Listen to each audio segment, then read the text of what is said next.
I'm in the room so rough. Business yes. On the block, she can talk off. Look a little time. You telling me, Jen? The eyes on the neck, making your cold shoulder. We getting older, sometimes we need a hand. She's in love with the aura like a Rita fan. Hey. Who's in tune? Who's locked in? Like obviously Sunday roasting time. Who's in Monday roast. What we doing? We're on time today, Rivers. It's all before 10 o'clock and we're in here. And we did say between 9 and 10. I think you said it on Twitter. I said it on Instagram. We made it public. And look at it, it's 3 minutes to 10. It is precisely. I mean, sometimes you gotta honor your promises you make with the family. You get what I'm saying? Absolutely. You know what I mean? Absolutely. There's nothing worse than being that family member who says they're coming every Sunday and doesn't turn up. You get what I'm saying? So right. And like we're always here. Like, you know, there's a plate always here waiting. Just sometimes we run a little late. Today, we are like clockwork. We said between 9:30 and 10, and here we are on time. So, you know, we can make man got the plate while the food was hot. We got the plate while the food was hot, Jen. Steaming. No microwave shit. No foil Pyrex in the oven. None of that. Steaming. Fresh out the dutchie. Let me turn this dish down a little bit. What are we listening to? What's that there? What's bringing us the vibes? That's a little bit of Riverzilla featuring Jay Shaw, Tricks Up My Sleeves online right now. Nice. You know what I mean? Nice. So shit, enjoy it. Okay. Vibes. You know what I mean? Okay, not just about a rapper. I mean, I'm an artist. Hashtag does this. The hashtag I rap. Hashtag I make music. My artist. I was the champ.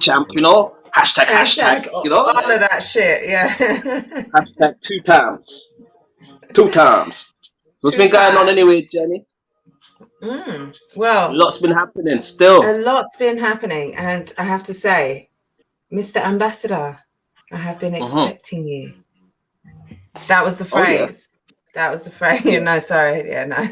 We got it. That was the phrase. Mr. Ambassador, I have been expecting you. That was the phrase. But yes, I have been expecting you because we talked 5 minutes before we came online. So, of course, I was expecting you. But yes, it was a big battle rap weekend this weekend. There was a big event. Sure. There were some big names battling. There was some big trash too. I don't use the T word. I am going to use the T word today more than I've ever used in my life. And I don't even like that word because there are better. Yeah, trash. Shout out to Jay Murder, FT Dub. Yeah, I think capital T. I'd like to start with this disclaimer. The good people. Views of London, Jen. I just like to do a little disclaimer. The good people at the Sunday roast would like to, show our respect for RBE and ARP and things they've done and how they will continue to make strides forward. They've brought us some of the best classics, some of the best events, some of the greatest matchups we've ever seen, which we've appreciated. We'll go back, we'll watch them, you know what I mean? But I feel, if I'm being totally honest, yesterday wasn't it. That's the most fair I could be. Yesterday was not it. And now there's loads of different factors we can bring into it, but in terms of that last battle, there's certain factors that we need to address. You understand? Like, okay, cool. Everybody knows. Hey, big dog! Hey, big dog! Hey, big dog! Hey, big dog! Hey, big dog! But listen, that last battle, it was like very unprofessional. It was like I said on a post on Twitter. I said it was like a tribute to Murder Mook and Calico. The last performance they had, it was like a tribute. The whole battle was like a tribute to that. The vibe of it, the style, the pacing. It was just like tiring. It was tiring. It was tiresome. It was a very tiresome battle, man. Like, we got two people who are meant to be top of the game, and it was hard to even be excited over it. But I think it's only best we start from like the beginning rather than going straight to the main event. If we do chop up, absolutely, you know what I mean? Yeah. No, I think it's right to sort of talk of, you know, the main. You have to touch on the main talking point before we bring it right back to the beginning, because that was the focal point of the event. That was the draw. That was the thing that anybody was going to talk about before anything. So it's right to sort of touch on that. But yeah, taking it, there were two 1SKs on the bottom of the card. This Atlanta crowd was not a forgiving crowd. They were not a patient or loving or kind crowd. They were a crowd who were here for Hitman and Cass and just wanted to get to that as quickly as possible. If you had straight fire for them quickly, then I think they were forgiving and understanding. Or if they knew your name, then maybe they had a little more time for you. The two 1SKs, the first one, it was Jay Breed versus Devlo, I think it was. I don't know if you caught these, Rivers. The guy Jay Breed. Listen, the out of the four guys on this 1SK, Jay Breed, ready, punching, crowd control, command, presence, nice pacing, hitting like consistently. He was dope. I think the other three need more experience. They're not quite ready for that bigger stage, and you know, with the dynamics the way they were, they were nice battles, but the standout from that was definitely Jay Breed. He's going to be one to watch. I'm sure he will be on an RBE card in the future, near future, because yeah, he was dope. Right after that, we had, was it Show Off and Rosenberg? Let me check my notes. Excuse me. Yeah, Show Off and Rosenberg Raw was the first sort of battle, and a lot of promise. What did you expect going into this? To be honest, yeah, I expected, like, with how they was talking, I expected someone was going to get pulverized on in that battle. But I don't know if that's what happened. Like, I kind of missed it, to be honest. So I need you to kind of fill me in on what happened, whether or not someone got pulverized, or, you know what I mean? Like, what happened? Okay, right. So, yeah, there was some pulverization going on. I can't even fix my mouth to make those sounds and try and it's just not going to happen. No one should ever have thought that they could ever pull that off, but me certainly. Like, I'm not going to be. So yeah, I don't know what show up. What was that? What was like? Come on. I think all of us here, all battle rappers here, we're all guilty of doing this thing where we write something and to us is fucking crazy. And until we say it out there, if someone says, bro, like, why did you write that? That's when you're like, oh yeah, it's kind of corny still, it's kind of shit. But in the moment you're writing, you got so much other good material around it, and maybe you got blinded or drunk off your other material to thinking, yo, they gonna learn this. But bro, like, what the fuck? That would have never worked for anybody. That's not gonna work. That would have Daylight could have made it worse. Lux couldn't have made it work. Twerk couldn't have made it work. Not Twerk. That's what I said. Like Twerk, who is I think the person who is most capable of taking and contorting words into. Do you know what's crazy, Jen? I think you see that word pulverize, yeah? Yeah. In America, they have a phone service called Verizon, innit? Yeah. So why could you not have had a Verizon kind of wordplay thing? That makes more sense. You actually said rise. Like, we got to start getting to the point where the double meanings make grammatical sense. You can't just slap random words together. I thought we were there. Pretty much. That was crazy. Pretty much. That one there was crazy. But I think that sort of, you know, said a lot for the show off performance. I think it was a pretty clear 30 from Rosenberg. there's not a round that I gave to Show Off. And it was a lot of mid, an awful lot of mid. And when you're against someone like Rosenberg, who has the ability to deliver and sell his material in the way that he does, you can't have mid, because, and also that's not, I think I was saying this to you earlier, that's not what we come to Show Off for. Like, that's not what you expect, that's not what you want from him. He completely lost what it was that makes him great and makes you want to watch him. That sort of, that real talk, that, yeah, I can talk that talk, but I'm also a conscious guy. I'm also a man about my business. I'm also going to talk to you in a different way, and it's going to sound like it. Yeah. I'm all for Show Off making moments out of his singing over like moments like that. That was not the one. I think it sounds like, because obviously I didn't watch it, but I did watch another battle, which we'll talk about in a second, yeah. And this is something that I'll say about that battle, but it sounds a little bit like, you know, when I say play the game and not the occasion, it sounds a bit like the occasion for him was, I've got to show that I'm a better rapper than Rosenberg. And I think that kind of made him travel a different direction than the direction he would have traveled to just win the battle. I think Rosenberg is a guy where he's planted his feet where it's like, I know what I'm good at and I know what I can do. You know what I mean? I'm going to kill you. Like, he knows what his shit is, and he does his shit very well. Almost like Shotgun Suge.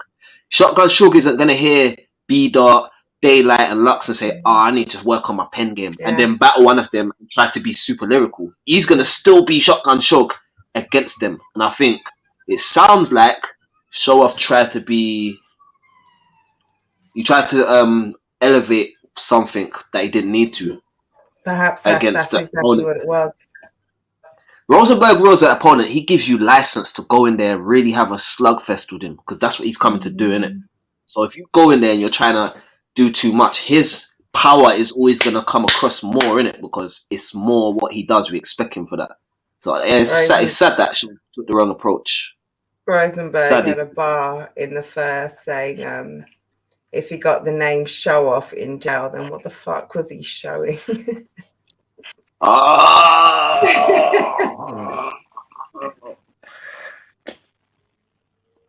This is the thing about Rosenberg. Like, he's too...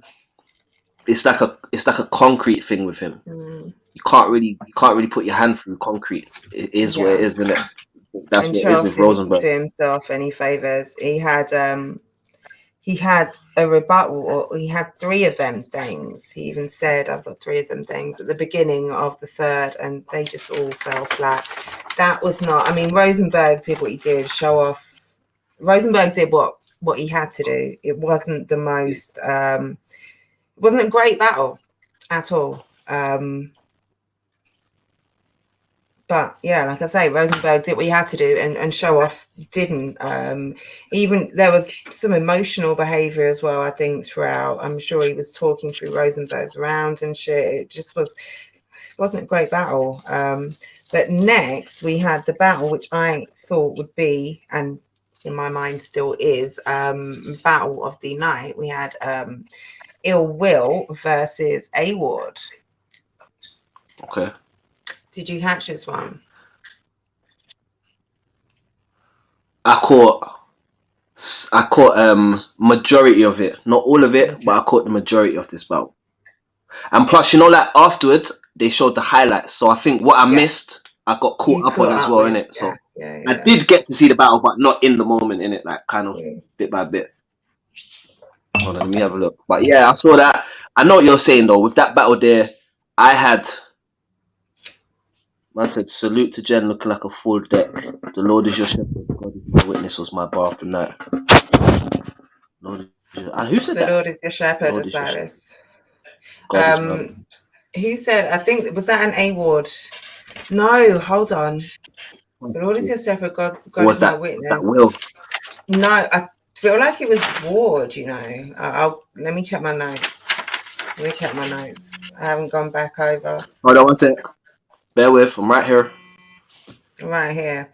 Yeah, so this battle was one I was really, really looking forward to. I love A Ward. He is one of my favorite battlers. He's one of the most well-rounded. He's one of the best writers for me. His pen, his rebuttal game, crazy. Like I love A Ward.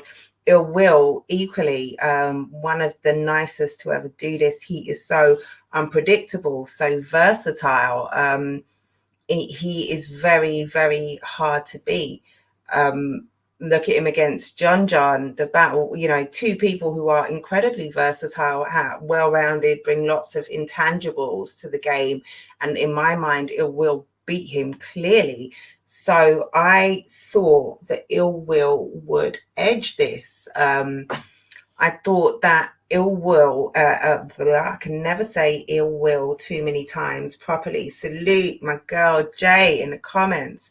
I thought Ill Will would be able to do, talking about my other co-host, and I'm here now calling my one co-host by another co-host's name. I feel like that's a cardinal sin, because I was literally just about to say, I don't know.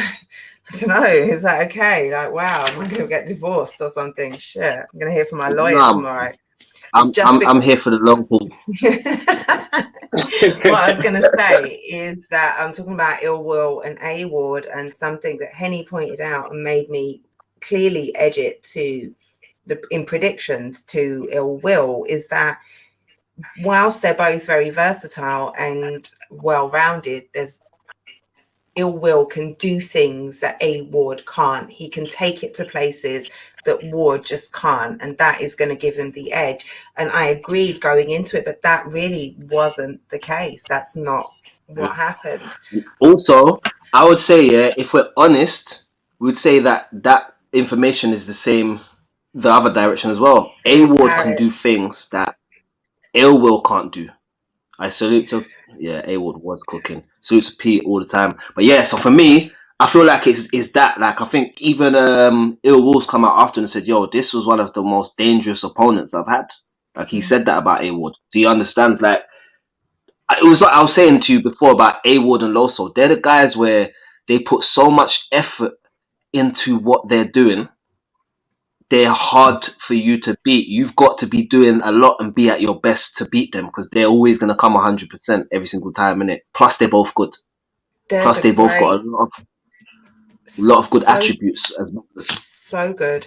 There's a really good interview with A Ward on RBE with ARP, where he's talking about how he does what he does in his rebuttal game, and he's talking about the amount of work that goes into rebuttaling, and the amount of sort of, not just in the pre-battle, but even just in the sort of, he's saying certain times it's not throwing away the throwaway, so you keep those in the back of your mind, so that if your opponent happens to say something, and you can pull in that throwaway that you throwed away, because it was kind of, relating to, you tie in the thing with that thing and pull it in, plus add in another layer and a different dimension because of the man in the crowd with the earphone. Like, the level of work that goes into being that effortless is immense. Yeah, and you have to get payoff when you work that hard. It can't, and you're that good, you've got the natural talent and you work that hard,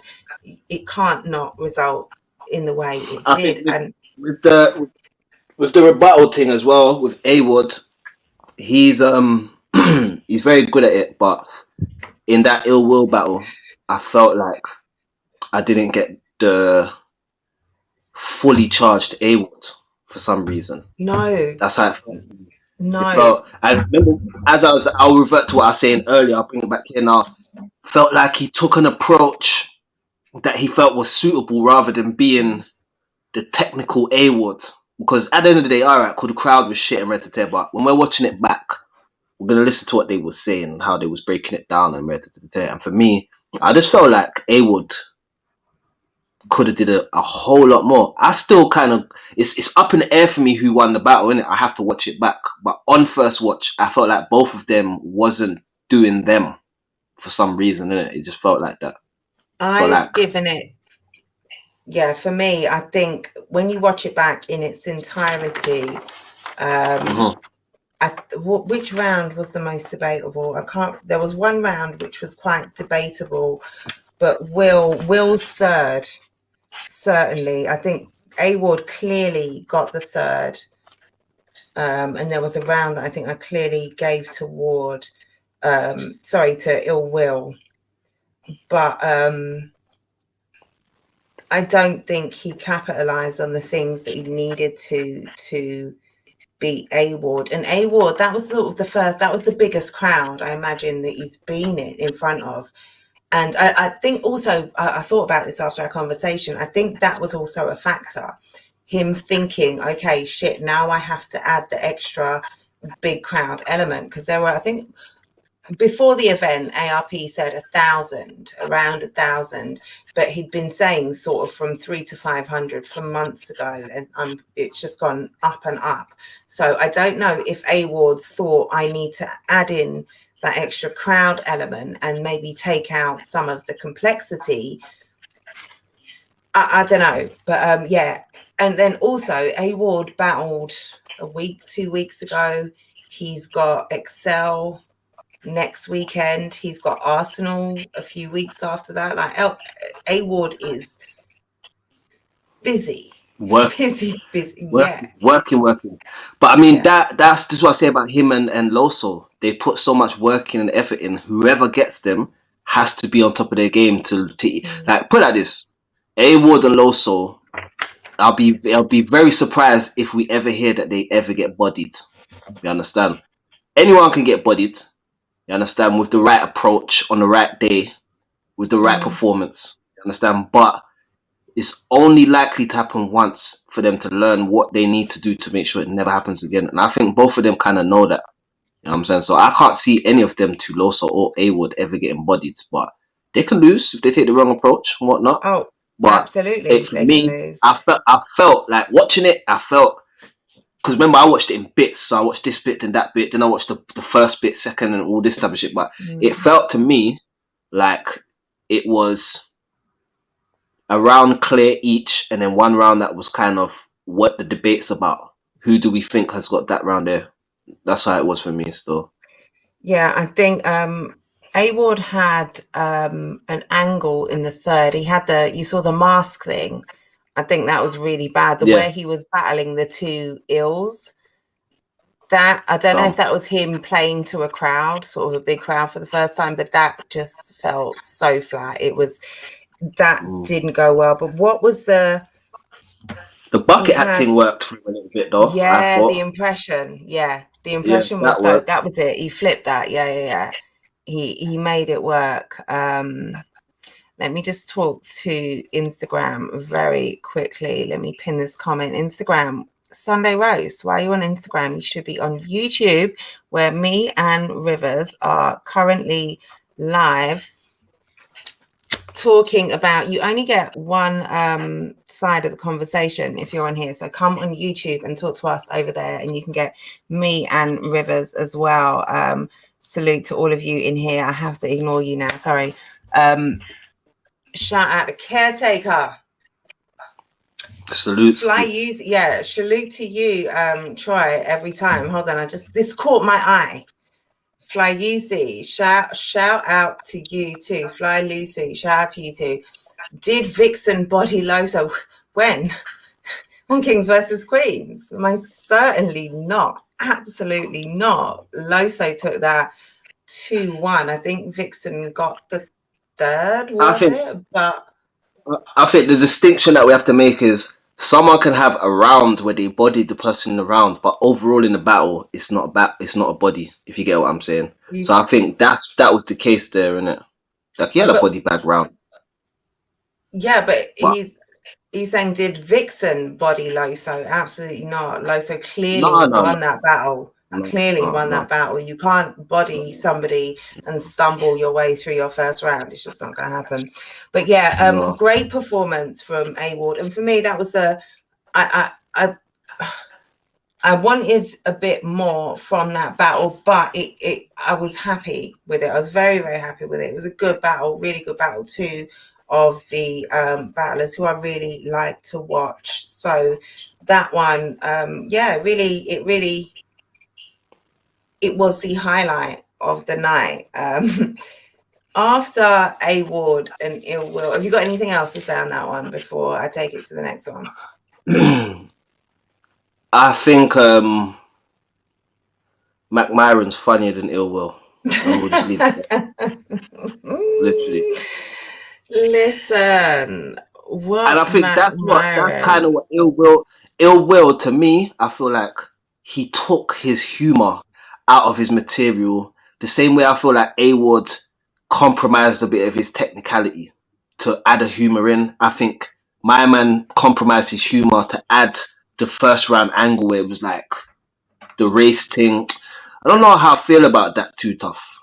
It's been done, but I feel like unless you do it the right way, it's like. But it was funny though. It was funny. Like, oh, you have to be there. I know the ropes and all that. It was funny, innit? But at the same time, the trained. Because remember, we got untrained heirs and trained heirs.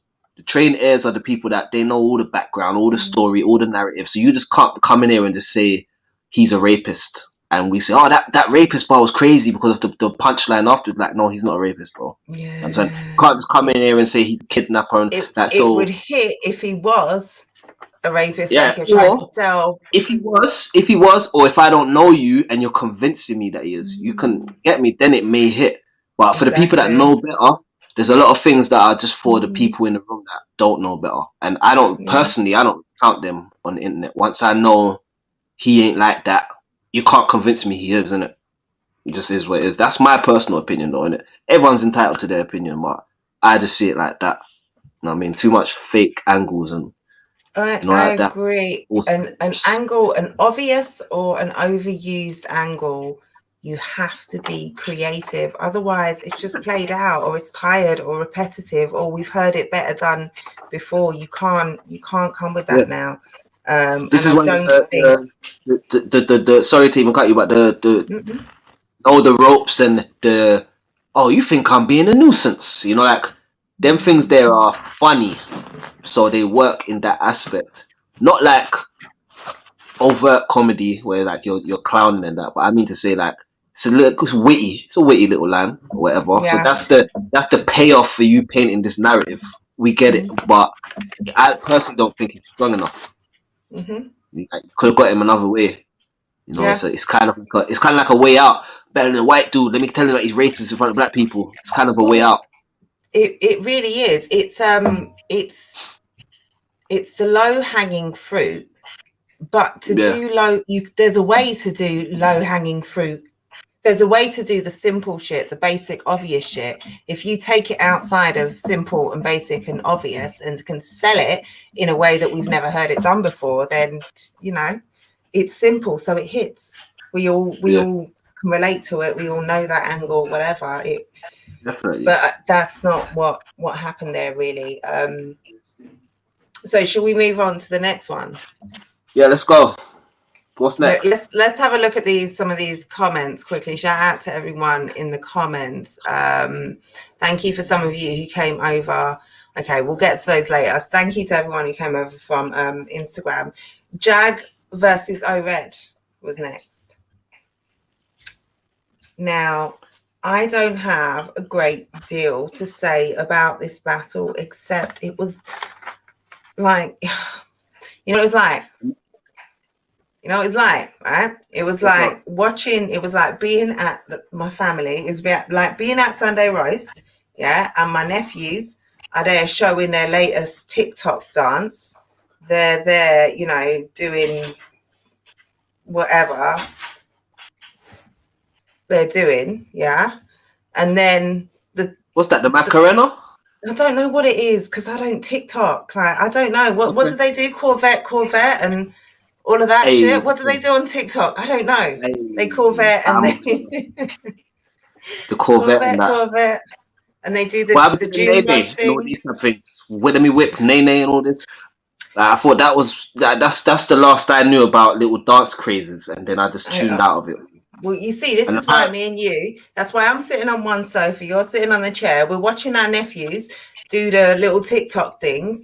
And then we also watch while Uncle Gerald and his brother, whoever, get up and start to do the same thing, or start to think, like, to show them, like, what they used to do back in the Shebeens in the 70s or something, and say, no, nephew. Like, it was like a throw, like, it was like, look, this is not, I was not, like, I'm trying to, I wrote down some stuff. Oh my God. And like Jag with the repetitive, I told myself, I think in the first round, Jag said Red Dead so many times. I'm like, okay, after he said it about 10 times, I'm like, I'm going to take a shot every time he says it. And then after he said it about 5 times in the next 30 seconds, I was like, okay, I can't play these games. And then I said the same thing with Blood, because he was saying blood, you know, because obviously there's that, you know, Jag. Yeah. But okay, we get it. It was so repetitive.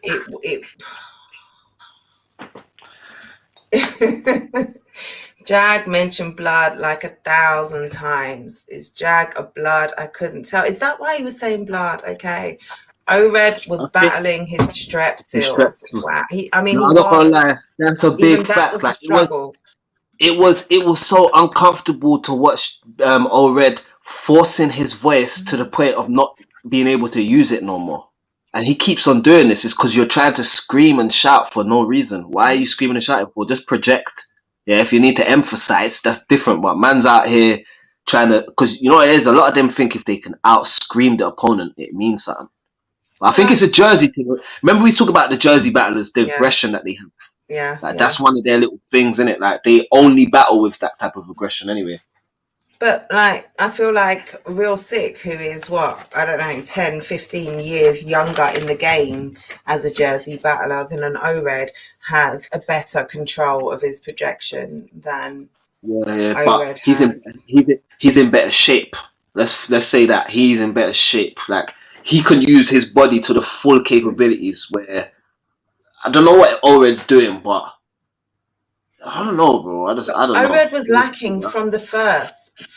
Like, from the time he started the second, he didn't have enough to give. You know what it takes. He knows how much projection he needs. He knows what he needs in him to do that. And surely you don't just, I would imagine, as a battle rapper, like, you would know what it takes to, especially someone like O-Red, who is so experienced and is such a great, like, you know what you need on stage, right? You know what it's gonna take. Shout out. Plus, you with this is Jag. This is Jag, bro. Like, what the hell? Like, you can't come there with your Strepsils with Jag. What are you doing? What are you doing? Yeah. Strepsils with Jag? Like, nah. From the time you had to bring Strepsils to the venue, it was a problem. How you even have cough sweets? Nah. And this is not. It's not a new thing. It's not a new thing at all. I'm just going through these comments. It said, "Salute to Rivers and Jen from Mad Dog. Big up my guy. Battle of the night. Pulverize. Yep, we've been through that. And it wasn't pulverize. It was rise. Yeah, you lot are forgetting that. It's Four steps. Raz. 4 steps. That's what it is. Get the levels. Is Jag of blood? Hold on. Is Jag of blood? I couldn't tell. Maybe he is. Jag mentioned blood 1,000 times. We got the room. Salute to Marshall. Jag was Tridash. Trash. Facts, I do think Jag's probably the best industry versus the battle, but that doesn't say too much. The math battle was good. Didn't bother me with the 40 cal one though. And diaphragm things. He's all just got to stop yelling "yo" as a means of crowd control. That won't help your voice. Exactly that. Exactly that. Like them man, they max out their voice and lose it a lot. I've seen Allred do this bare times, and then he's struggling, and like, we can just about hear 100%. you. And that, it's like, what are you doing, bro? You got And a mic on. You got a he's mic on. already lost his voice, and he's bringing back shit that didn't hit, not because the crowd didn't hear it. No, they just didn't. Like, save your voice. If you got some fire, like, spit that. Don't bring back the mid. And it wasn't the greatest performance. I don't have many great things to say about that. Jag probably is the best to come back, but again, I don't think he is, man. well, but then who is though? That's the problem. Does he win by default? I mean, that's like, and what is that saying? What is that saying? To me, that says it's not even a conversation worth having. Who does Jag battle next? I don't. Again, conversation's not worth having. I don't really want to see him. There's no one who I necessarily like. For me, there are too many good battlers who are active right now doing dope shit for me to want to see someone who time and time again just underperforms or doesn't have it for me. The math battle, yeah, it was cool. But I feel like Jag has more bark than bite, and I fuck with Jag and his music. I think his music and what he does over that side is a lot more powerful than what he's doing over here on the battle side. That's it. That's it, Paris. Allred needs lemon, honey. What's the other thing you put in the liquor? What's that thing Enigma had? He needs that shit Enigma had. You understand? Enigma, hook Allred up with that recipe, yeah? Slap that in his inbox real quick, cause this guy needs your help, fam. Cause he's out here dying in his own battles. You understand? Guarantee he got through his whole prepping stage barking at his wall with no problem. Into the show, couldn't control himself. So like for me, the poise thing works both ways. It works in a way of knowing how hard you have to go and knowing how comfortable and how calm you have to be. You understand? And I feel like instead of him jumping out the gate and trying to, he needs to just talk certain times and build into it. You know, don't waste your voice. You could probably get off a whole 16 bars without shouting and get all the respect for it before you turn up. But you want to turn up from yo and fuck your whole shit up. So by the time you're getting to the punch, you haven't even got the energy or the lift that it needs to take it out or to deliver it. You can't fight that crowd, bro. You just got to be patient and just let them settle and then rap.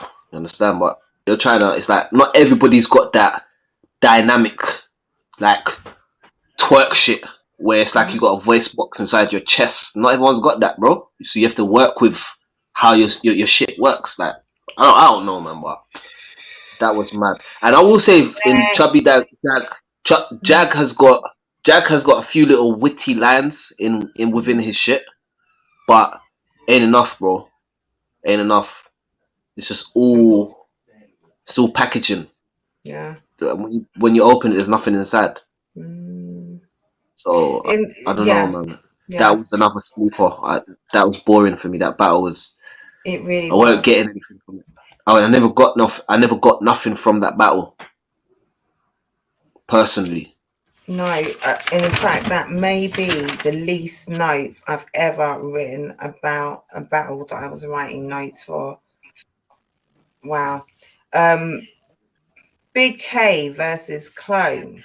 So obviously this should have been or was billed initially Big K versus Sirius. I don't know why. I don't know why he backed out. There's a whole heap of shenanigans about that. I think Sirius has said, I don't know what Sirius has said because I don't watch his shit, but I know what the talk was. I know ARP has said that's some bullshit, and when the time is right, I will come and I'll talk to you about what really happened because people are talking shit on my name. So I don't know what's going on there, but obviously we didn't get Serious, but we got Clone, who has been over there at King of the Dot tearing shit up recently. He had their performances in the Grand Prix tournament, stepped in at the last moment, I think with just over a week's notice. What did you think about that battle? I think this might have been my favourite one in the event, to be honest, of the battles that I saw, because I haven't seen Clone in a long time, and I was impressed with what they put together in the last little minutes notice that they had still. Very impressed. I think they definitely did themselves justice in it. Like Clone had bare dog flips. He had bare dog flips still. Good ones. Really good ones. Original dog flips, yeah. And Big K had some mad crazy Clone flips. Like he had some dumb ones. You understand? What was that? The C3POs. That was fire. That was what was that? C3POs. I swear I wrote that down. C3POs, now it's Attack of the Clones. That was it. C3PO. Do you know, like Big K, yeah? Watching Big K, I like when Big K has got good professionalism on the stage, because when Big K is likable, he can beat anybody. But what he does is this thing where he makes himself unlikable while he's up there rapping.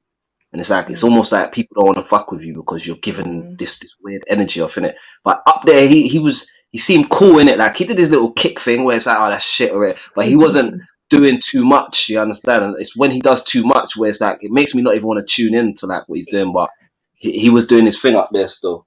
He can do that, but I kind of like that about him because I'm a Big K fan. I fuck with You're a troublemaker. That's what it is. You're a troublemaker. You're here for all of it. But my thing is like, hold on. You're gone. Go on. Sorry, I just got. I like when you've got that sort of arrogance, but can back it up. Like I don't like Adrian Broner. I don't like Floyd Mayweather, but I have to respect him. I have to give praise. I have to give respect. I have to give accolade. Like Adrian Broner, I can just shit on all day. Not that I want to shit on anyone, but like, you know what I'm saying? Like he gives such a good talk, and then all you've got is excuse. Like that's what you came with. After all that hype, all that aggression, all that arrogance, like you don't deliver. That's big facts. Like Big K, he does deliver. He consistently. He delivers consistently, but I don't know, man. It's just like you're already in there saying the craziest things in the world, innit? So outside of you saying that, you don't really need to do nothing extra. You're gonna win. You know what I'm saying? Like if I like you as you're disrespecting this guy's whole life away, that is a bonus on your behalf, innit? Because if I don't like you, now your bars rub me wrong. Do you get what I'm saying? The psychology. Instagram, come on over to YouTube. I just lost my train of thought completely. Let's have a look at these comments. What was I going to say about Big K? Or about that was it. What I was going to say is that maybe that level of arrogance is what fuels the being able to deliver. When you put that level of pressure on yourself, when you talk yourself that much up, you have to. Like you almost are talking to yourself, you're convincing yourself, you're hyping yourself with that level of arrogance. But then there needs to be, professional. I think it's all right outside of the actual battle, but within the battle, it becomes a bit divisive, isn't it? Like, wow, come on, man. Let him get his bars off. You're better than him, Big K. You don't need to say other things to try and throw him off, because now you're making it look like you're being salty. You get what I'm trying to say? So let him get his bars off. I think Big K is the type of person where if he thinks a bar is shit and the crowd cheer, it pisses him off. You get what I'm saying? He thinks, oh, that's trash. He needs to show the crowd that's trash. That's trash. Understand? Where it's like the crowd will like his trash and your fire. You understand? But your fire will still be better anyway. So you don't need to distract or try and take away and all that. Because what happens is when your opponent's doing that to you now, how can we be like, oh, look at him doing that to Big K? We have to let him do what he's doing. You know, like, I'm glad he got his shit off. I'm glad he got you have to give the smack point of view. And said he needs some rare nephew too. 100%, P. Jag, yeah. 100%. The do you? Yeah, that was annoying me. Do you believe? Annoying. Especially Like, at that. I've seen a man, bro. I seen a man get booed. Like they started booing the man. The man said, "Do you believe?" Like I was saying, bro, what the? Because we don't believe. That was corny. We didn't believe. Corny. Jag keeps mentioning Suge, but if he does next battle, it should be a name on the riot, like an up. If he does the next battle, it should be the name on the riot, like an up and comer or something. Yeah. I don't even want to see Jag on the riot. Oh, possibly. No, possibly. I would say I'd watch him on the riot, but I just think we shouldn't be wasting time lining up names for him. That is a waste of time. Like, but even up and comers on the riot, I can see big net. Like I can see guys on the riot who would give you a better fight than Jag would, or more experience, or you'd get more out of it than a battle with Jag. Like I'm not sure. I don't know how much of Jag I want it. There are a lot of guys on the riot who are dope, which is why I'm saying that, and I don't know that Jag can teach them anything, or make a. I feel like Jag's still learning, bruv. Jag's still learning. He can't teach a man to be still learning, bruv. Like, you've got a status that outweighs your level of battle rap credentials to me. You get what I'm saying? So, like, all these new people coming in, like these 40 cows and these Jags and this one and that one, let them battle each other, bro. You lot come up in your own little tier. And when one of you lot shows promise, then we'll give you someone that's an actual opponent. But to me, it's a waste of time, bro. Every event, the hype builds up. We see the face-off. The face-off's got 2 million views. The battle's trash. The face-off was better than the battle. Yeah, you're a face-off battler. Clone doesn't get enough props for his professionalism. He battled Carter on 3 days prep, and this one and all. They were 2 clean, great performances. Big facts, Joe. That's a big fact. 100%, you know what I mean? 100%. He definitely did himself. He did himself a lot of favors with the performance that he had. 100%. You know what I mean? That would do a lot for him. Plus, working with ARP will definitely feel like I'm gonna repay that kind of faith by giving you a good opportunity. That's how he gets down, innit? So that's why we keep seeing Jag. Well, that's why we keep seeing Jag, because ARP is a man that's like, his loyalty is a big principle of his. So once you're working with him and you're loyal, like there may be times where maybe Jag's worked on the low, we don't know about it. Jag ain't said nothing, and then he said, "Look, when I can get a chance to bring you back up, I'll put you back in." Maybe something like that. So the thing about battling is everything's good on paper until the actual battle. We have to see it. Yeah, basically. We have to see it. So, facts. Mad Dog says, "Okay, battle for 5 days prep." I think it was an amazing battle for 5 days prep, especially when you think. Was it the battle of the night?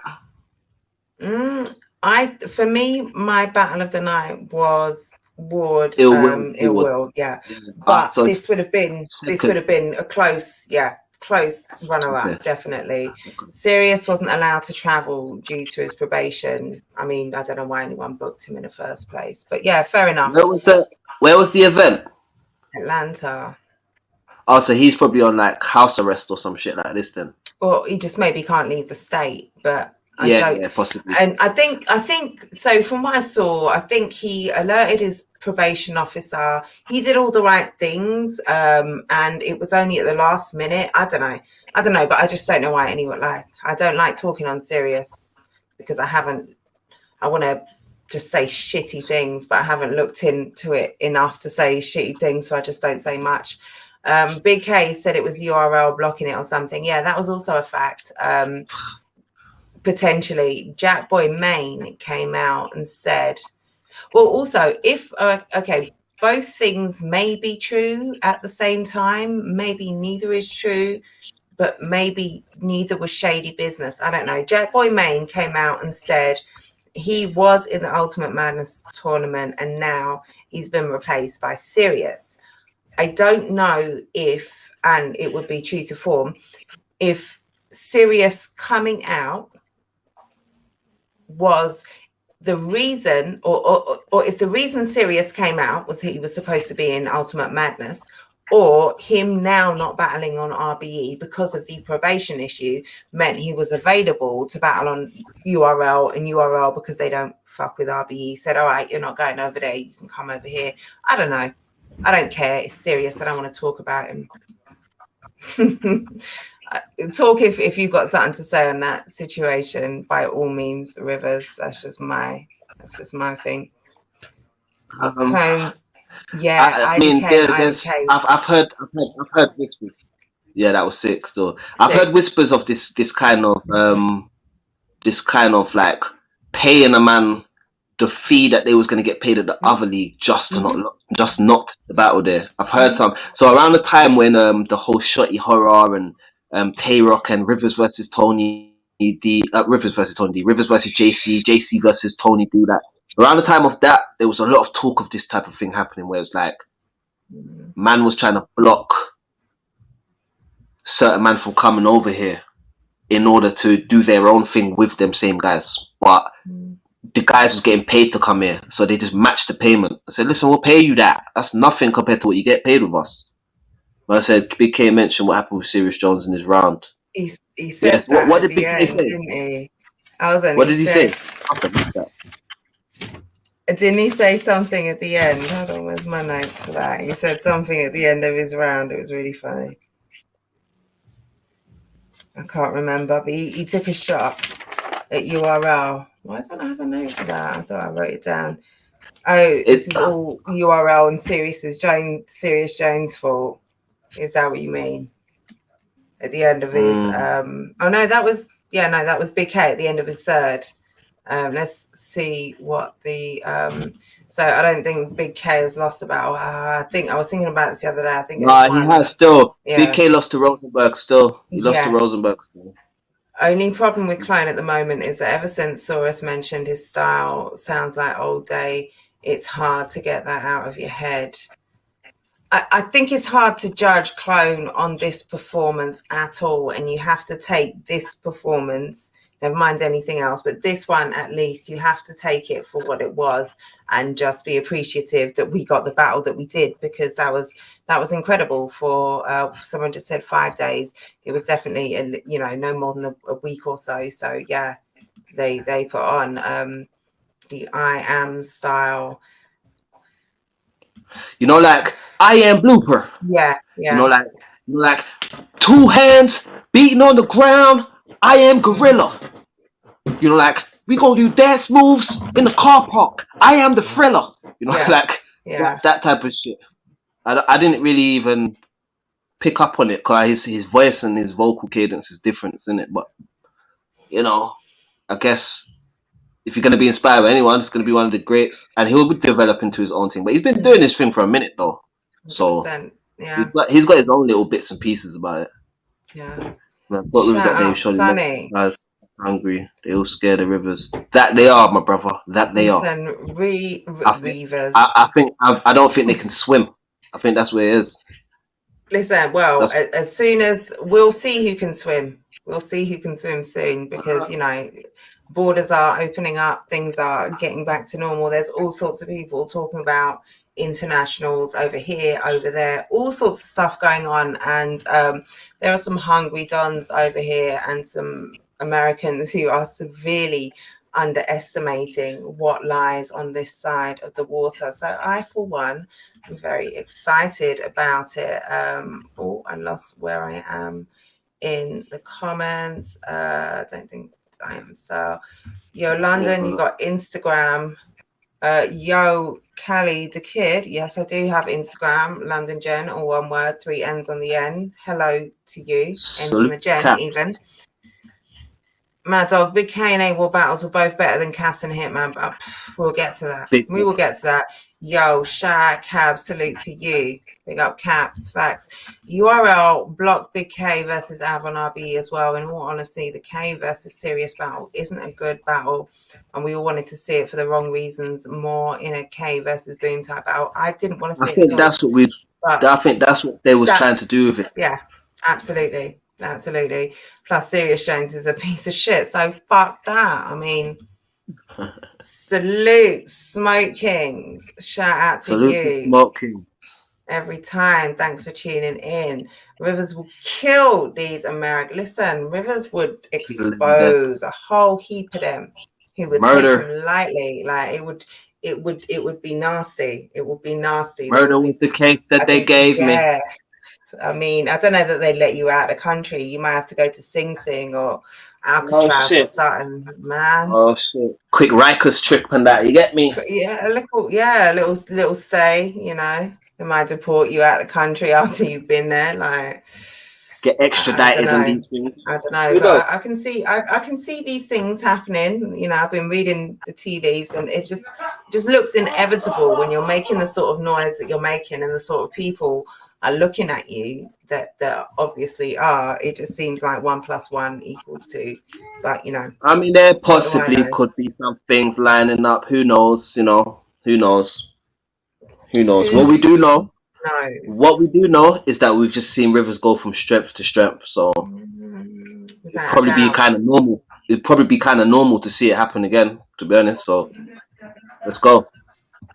Well, you know, like I said, 1 + 1 = 2. Okay, so up next, was that a gong?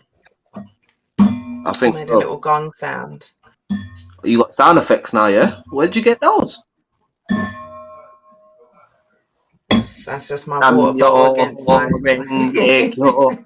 Namyo Renge-kyo. Namyo Renge-kyo. You gotta hit the gong again. I need... Namyo Renge-kyo. Oh shit, look at the shadow in the background.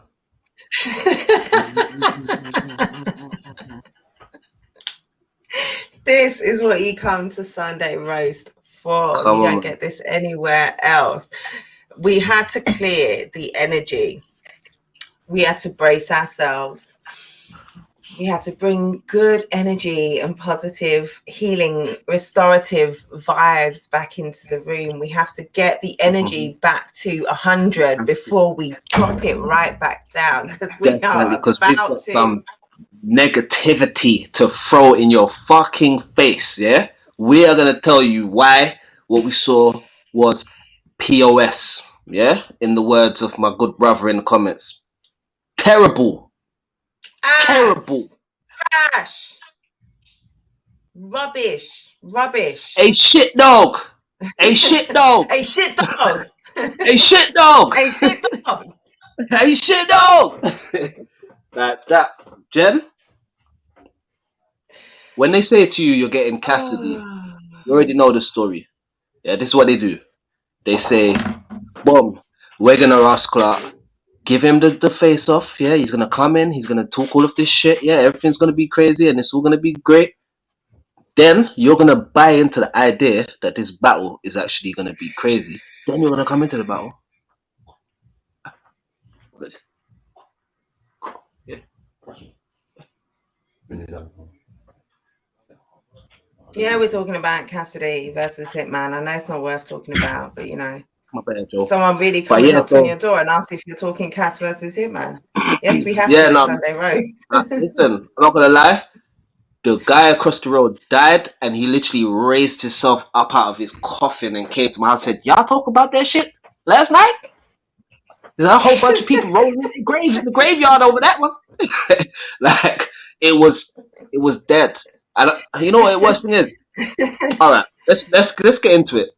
From the beginning, where it starts now, Hitman goes first, innit? Hitman brings the bag out. You know what I mean? Now, in my mind, Hitman raps, and it was very simple, but it was like, oh, I get it. You're trying to show Cass that if he's going to be simple, this is the type of way he does it. And it was cool, and it was all right, but then it started to get a bit long, a little drawn out. Then there was like a cheap remix in there. And it was alright. It was an alright round. It was alright. It was beatable. It was beatable. There's no top tier. There's no top tier that couldn't have beat that round. But okay, it's alright. Let's see what Cass has got. And Cassidy was equally, if not more, simple. You know what I mean? His pace was it's like cool. This is what I mean about poise. Hitman's coming there. Cassidy's coming and said, "Why didn't you do that when they did this to you?" It's like he didn't speed up his pace or nothing. He came in there, he took his time to the point where he almost understood, I'm dealing with a crowd that's hearing this shit for the fucking first time. I feel like Hitman was performing like he was at Smack, and he was really going to be able to get through his shit and get the oohs and ahs and all this type of shit. No, brother. Well, I No. feel like in the first round, I think that was the best sort of crowd control. That was the best relationship with the crowd that he had in that first round. Yeah. But the first round was just thoroughly beatable. It was not, you know, because you would think if Cass is going to have a strong round, like a lot of people were saying, you know, Cass is going to take the first automatically. You have to call it 2-1 because Cass is going to at least take the first, which, you know, I didn't agree with, but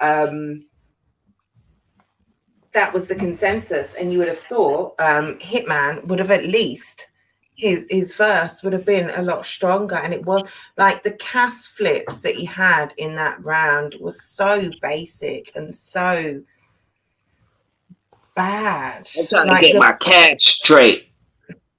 The cash straight shit. Hold on, I wrote down the setup for that because that was the thing as well. It's like, okay, I get the pig punches, I get the delivery, but I don't know if this is a modern ear thing. I don't know if this is a pickiness now where we used to listening and paying more attention to bars, and we have been tuned in for the last year or so. So now it's I don't know what it is, but like I'm looking at so many and I'm looking at the setup specifically. Like, why would you say that? How did you allow yourself? The punch is cool, or it might have been good, or it might have been mid, but how did you allow yourself to say that to get there? And that what did you just say? The cash straight thing. Y'all know how a dog get neutered? That's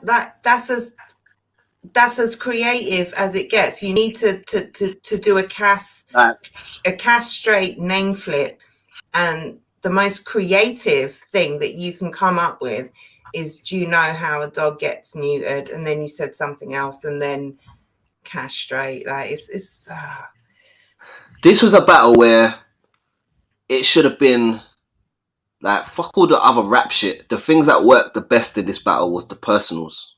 That for me. So when Hitman Holler was saying, oh yeah, like you got evicted from your house and they took your car from you and all these type of things. Yeah. This is the shit that was like hitting. Okay, like this is the battle. Like you're telling us information. And then when Cassidy, what did Cassidy come back and say? He said something about Hitman Holler. What did he say? He said something. It was like an exposing thing. And it was like, raw, for real. It was one of those type of things. Yeah, getting robbed thing. No, not even the getting robbed thing. It was the autograph thing. When he was telling Hitman Holler about you came and asked for the autograph, Hitman Holler's body language sold the whole of that piece there. Do you get what I'm saying? Hitman looked like a fan that had been exposed. Like how he was, his whole body language. He should have just been up there smiling like...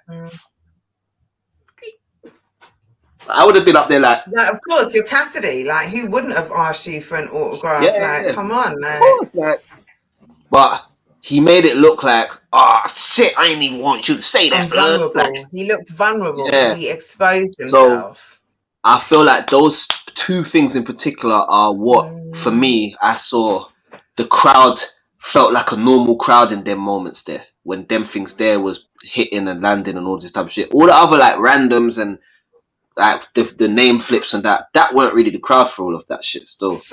For me, when there is so much, all right, in terms of material, when there is so much negative for me to say about what you said in your material, I don't even want to talk about the positive, because I don't like, this is max out. When I think about the amount of money these two must have been paid to do what they did, Cass had a resort to violence, lose my violence. like, what am I supposed to say? Resort. All right. On no level does that rhyme, and you've bastardized the word balance so badly that I don't care where you're from. Balance you can't make balance sound like violence, and you didn't even try. You just said violence. That's fucking ass. That's trash. I paid big money. I paid for this. I paid for this because I fucking had to. Like, I would have paid for Ill Will and A Ward.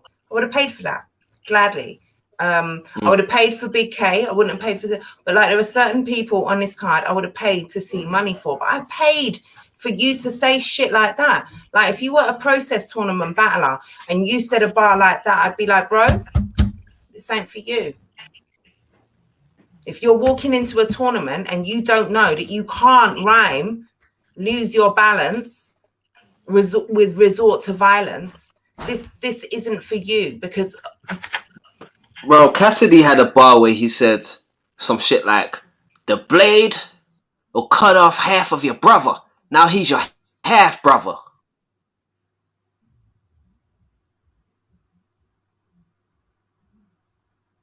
We actually had to have a moment of silence after that bar.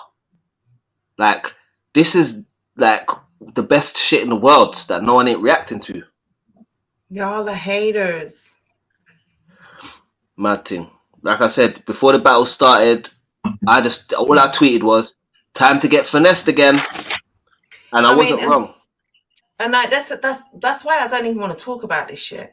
Like I don't like to talk about in disrespectful terms, but I feel like I can use words like trash and ass and shit, and there's nothing like I don't want to talk about this because I feel like we should like look how the energy, and that's me because I got emotional just there. I thought about the amount of money that I paid for this, and it's like, yeah, I don't want to talk about these guys. Like Hitman Holler, like you're no, I like, all right.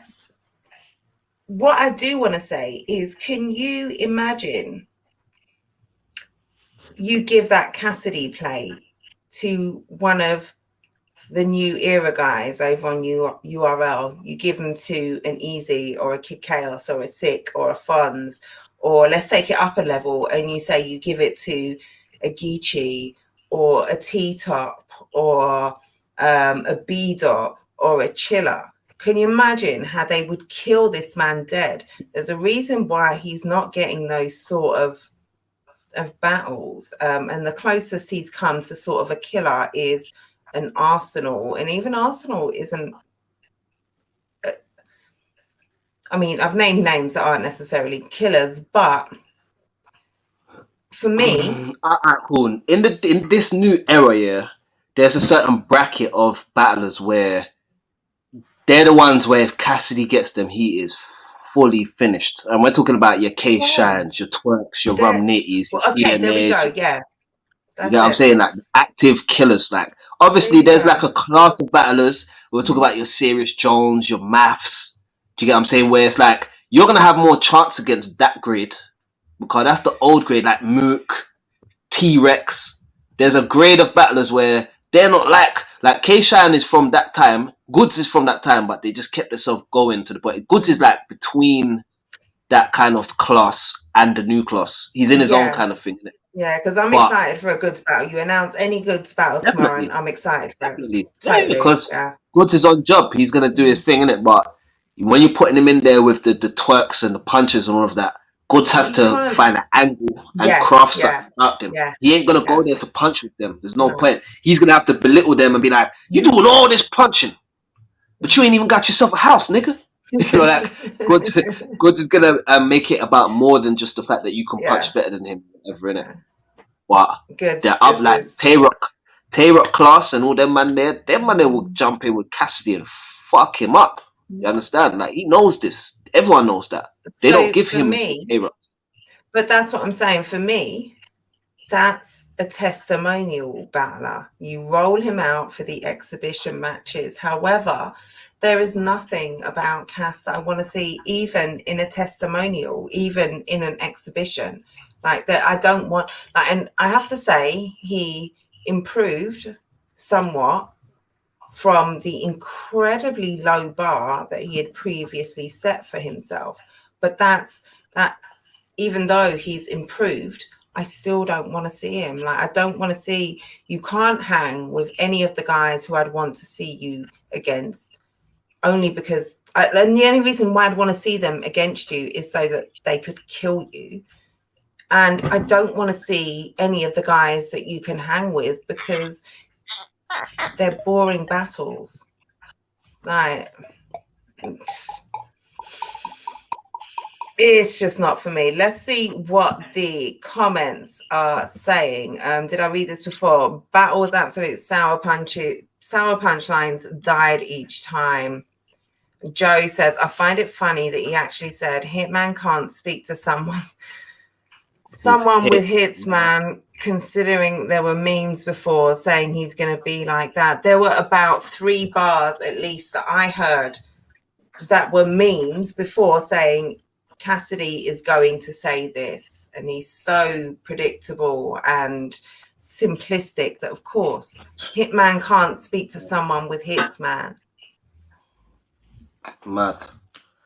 Cap says, facts, it's got to be relevant to your opponent and the crowds. I mean, always, man. Simple. Always. Cass should know this, but again, Cass didn't come up battling. This is what the thing is. Like, I understand where Hitman's coming from when he says, bro, we get it, you battled before us and that, but you can't act like you're a boss of our world when you never really came up how we came up with the big shows and rocking buildings. That Cass don't even rap in a way where he could rock a building. You understand? Like, he gets trapped in the scheme for too long and all of that type of shit. I see a comment. I said violence. There's a comment coming up where someone says, Someone says, say my name. I don't know. Mad Dog says, yeah, I don't know either. Someone. What about Cassidy on stage to his hotel? He didn't run. He was spirited off. He was spirited away. He was spirited away. 1 minute he was there, and the next minute he wasn't. It was that simple. Hey, CEO NYHD, how you doing? You were very insightful. Shout out to CEO. Thanks for tuning in. But yeah, I really don't want to. I don't want to talk about that too much more because it lowers my energy. And generally, after an event, there might be 1 or 2 things that irk me, or that I can't, I'm disappointed or whatever. But this one, there was so much hype and it just lived up to none of it. It was just, and I didn't expect Cassidy to live up to my hype. And in fact, Cassidy possibly exceeded my expectations, but again, my bar was set so low. So low. I mean, really, it would have been hard for him not to. But yeah, I don't want to keep shitting on things. I don't like to. We have to talk about it because obviously it was a marquee event. It was one of the biggest cards of the year. A big card over there. How many battles? So we have to talk about it. How many battles? How many battles were there worth watching? Sorry, what did you say? No. How many battles all in all? Like, not including the one escapes. No. All in all. I'm trying to work out my complete total rating for the event. That's my pettiness. Yeah. So you had the two 1SKs. You had Show Off. Right. So Show Off, Rosenberg, Ill Will Ward, Big K Clone. I've missed one. What did I miss? Jago Red. Yeah, Jago Red. Cool. And then Hitman Cassidy. Can you take it a second? I need to grab my charger. One second. Okay, so you had Clone and O-Red. Yeah. No, it weren't Clone and O-Red. It was Jag and O-Red. Yeah, I'm giving that battle. All right, cool. Clone and O-Red. Think about that. Then you got Big K and Clone. So you got Jag and O-Red, Big K and Clone. got A Ward and Ill Will. Yeah, there were Then five. you got there's one more. What is it? Who did you not say? Show Off Rosenberg. Show Off from Rosenberg. Ward and Will, Clone and Big K. Okay, so I'm giving this event 2.4 out of 5.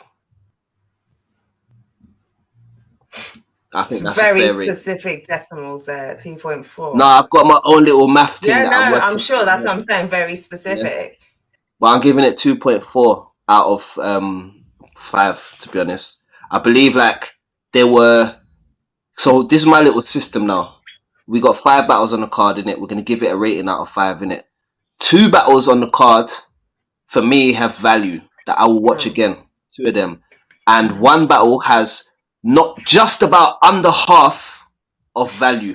So there's a possibility. There's a slight less than half possibility that I'll watch it. Do you get what I'm saying? But the others were letdowns for me. You know what I mean? But 2.4 out of 5 is almost like 50%. So we're talking like just underneath 50% somewhere. You know what I mean? Halfway. You know what I mean? Like, I think that's I'd give it 1 out of 5. I'm 1? there. Yeah, I'd give it a 1. I wouldn't even, and I'd give it a 1, and I'm taking away from the performances that I liked by giving it a 1, simply because it was $50. Like that's like £36 or something. Ooh. Yeah, $50. Like that's a lot of money. Oh yeah, no, cool. It's 2. I've taken that 0.4 off now because I mean I'm forgetting about all of the extra bits. You have to take into account value for money. I'll give it 2 though. There's 2 battles there, and the 2 SKs. There's a guy in the 2 SKs. That's what the 0.4 was for. My man in the 2 SKs. Yeah. I gave him his little piece because he's not the full battle. He's half of it in it. It's coming up. I hear that, and I'm being really unfair to A Ward and Ill Will, Big K, Clone, and even like so the other 1SK. Who was that? That was Jay Lopez and Super Black. The 2 of them took the 1SK on days' notice, and they're actually like they weren't, and the crowd had no time to listen to them. Like it wasn't like so. Even that battle, you have to make certain allowances for. But in terms of, I have to take away points from not just the event itself, but how you build it. When you have that much promo, when you tell me it's going to be, like if I come to your house for dinner and you've spent the last month telling me how fucking nice this food is, how it's worth it, like you've sent me like you like the hype around the face-off was so immense, and off the back of that, the build up to what is the event was supposed to be so much that I have to take into account the occasion and it did not rise anywhere near to that. So I can't even just look at the battles. I have to look at the occasion and take away points because you sold me a whole dream that did not deliver. That was a disappointing event. Even the Big K and Clone battle, and sometimes these things do happen, so this is no fault of anybody's, but it's just a reality. It is what it is. Even that battle wasn't what it was supposed to be. Like I'm saying that was a dope battle, but I'm saying even that it was good for what it was. Yeah, it could have been more. I feel where you're coming from, but I'm more like with them, that battle in particular, the Clone battle and Big K, it's like I'm giving you, man, the respect of knowing how hard it is with short prep to do what you guys did, innit? Like no one else gets the leeway that they get. Do you get what I'm saying? Absolutely. No, not at all. And I 100% salute them. I've got nothing the performance that they were able to do, the material they were able to give in the few days that they had, like, salute to them, big up to them. But in terms of Max Out in its entirety and everything that was supposed to be, I have to start just deducting big points for what it turned out to be. Joe Downey says, do you reckon A-Ward should have a battle on URL? And if so, why do you guys reckon he hasn't had one? You know what my personal opinion on that is? My personal opinion is this year, before I see A-Ward on URL, I'm trying to see Immaculate on URL. If they can't put Immaculate on there, there's no point in them reaching out to A-Ward, because Immaculate will smoke everybody on URL. Like, he's one of them guys, isn't it? So I don't know. I think they won't value A-Ward if he goes over there. They'll give him a name lower than what he's done before, and he would have to work his way up on some low-soul shit. So I think he could get the shot though. I don't know the story with Immaculate, and I agree with you 100%. But A-Ward, I believe himself, has said, and correct me if I'm wrong, and I'll be talking to A-Ward at some point in the next couple of weeks, so I'll be asking him this exact question. But I'm sure the thing with A-Ward is that he's been told basically he has to go over there and go through the PG system, like go over there and, you know, take a young up and comer or something. He has to go over there and go over like anyone else, like he's not fucking A-Ward. So, you know, I want to see A-Ward over there. I think with situations like that, Smack are trying to be smart. What they want to do is they're trying to, because you got to think, they understand we have Smack specific fans, where it's like you can battle anywhere in the world, but when you come here, this is the first battle you've ever had. Do you understand? So their whole thing is, we know we can start A-Ward. To make certain exceptions. No, but hear me out, Jem. Their whole thing is this: we want you to come here and be Mayweather, where you came here and smoked someone so bad it made sense for us to give you that big name. There's no question about it. There's why are you getting that? There are exceptions. URL make exceptions. The reason why URL haven't made an exception for A-Ward is because he's a white Christian battle rapper. I don't think so. No, they've made exceptions. They've made exceptions. There are certain people, or like I don't think that's why. That's why. I do. Or maybe I'm wrong. Maybe I'm wrong. Maybe I'm wrong, and I'm loose. But let me ask you a question though. Yeah, think about it this year. You know A-Ward. Yeah. Do you think, if A-Ward goes over there and battles Johnny Blue Hat and destroys him, URL are going to say, all right, now battle Peter Blue Hat? Or do you think URL are going to say, you absolutely crucified this guy, we're giving you Shotgun Shook? But for me, if I'm A-Ward, I don't think they are. I think he's going to take, if A-Ward goes over there and does that, like, I feel like A-Ward now could go over there and he could certainly headline a band, a Survivor Series at least, but he could be on a Gnome. He could be on a Summer Madness, like straight off. However, like if I'm, I don't, because he's A-Ward, but I don't feel like he should need. I don't think if he went over there and did a PG, he's going from the PG to the main stage at all. I feel like he's got to jump through 3-4 hoops. I think it wouldn't be some straight to the main stage thing, but I think he would have a battle with a notable name within his next battle or two. Like he would, and the worst thing is there's so much opponents for him to have good battles with over there that it doesn't even, like, literally it wouldn't even matter.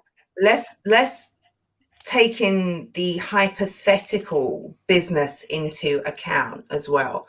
We don't know how URL contracts go, but we know that if URL is fucking with you and you want your next few battles to be on URL, you can't go anywhere else.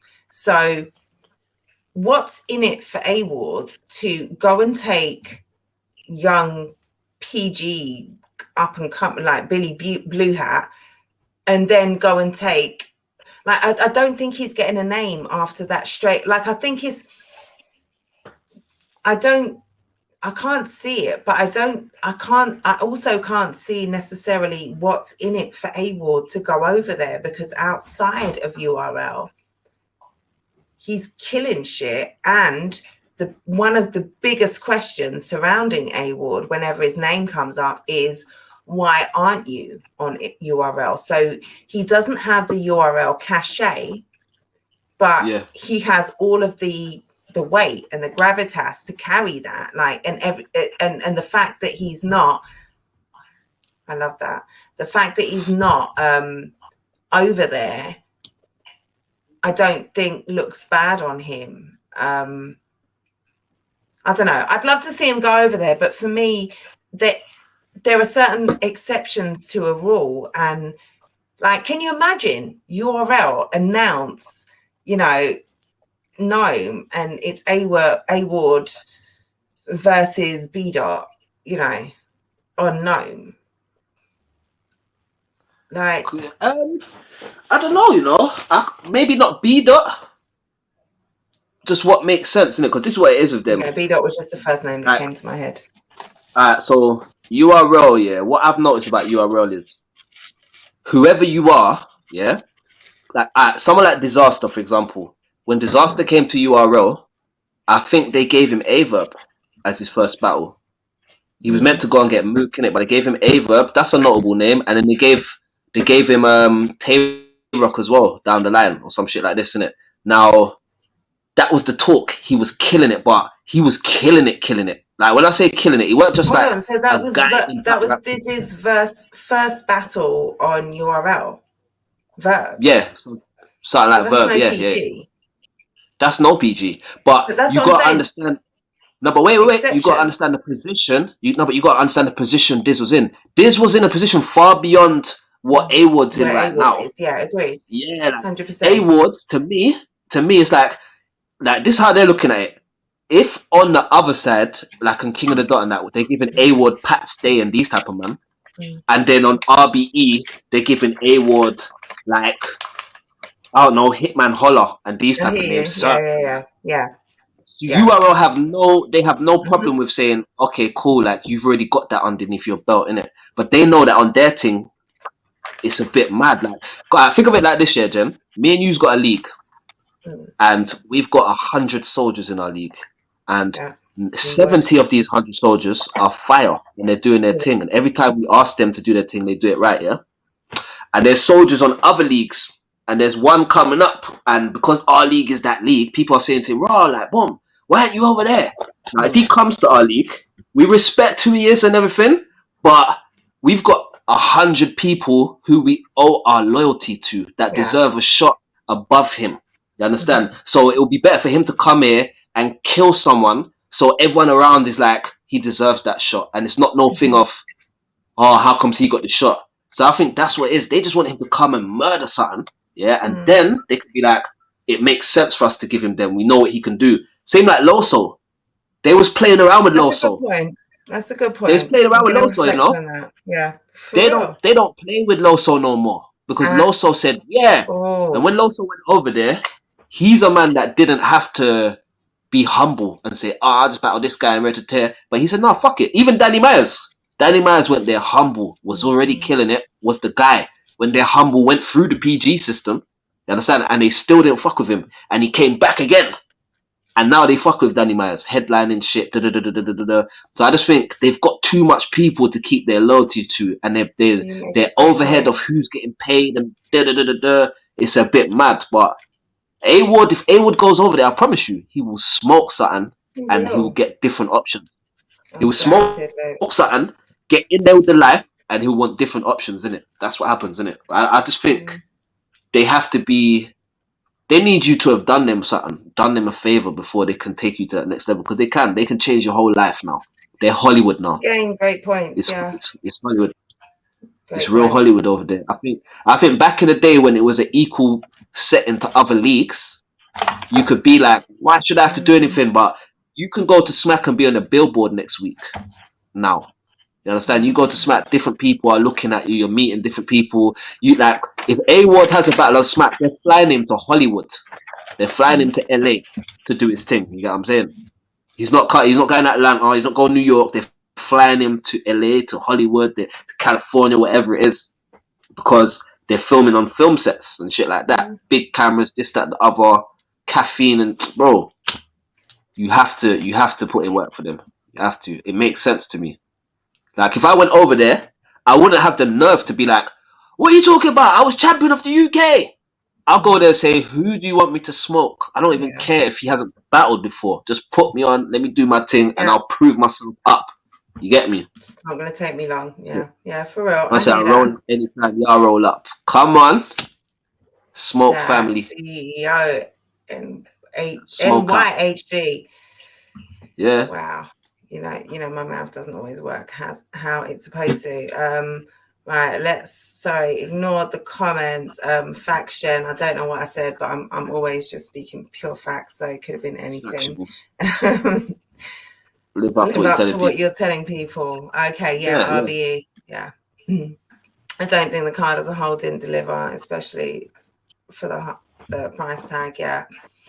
Fuck yes. He was meant to battle sick, and then Rona happened. He was meant to battle sick, and then Rona happened.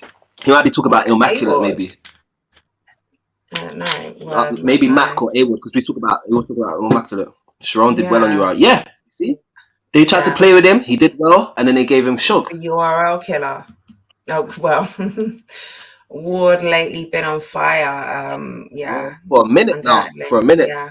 For a minute now. He's just had a battle drop, actually. A really cool one on a smaller league. And that's the thing about Ward. Like, I don't see him necessarily devaluing. You see, when you see certain battlers and they're going all over the place and you're thinking, okay, you're devaluing the brand.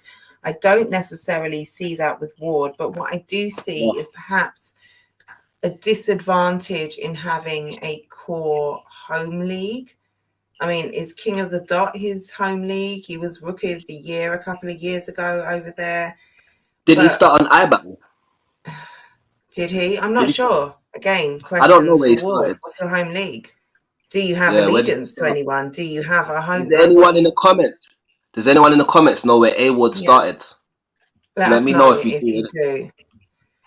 Sharon, Diz, and B-Dot didn't PG though.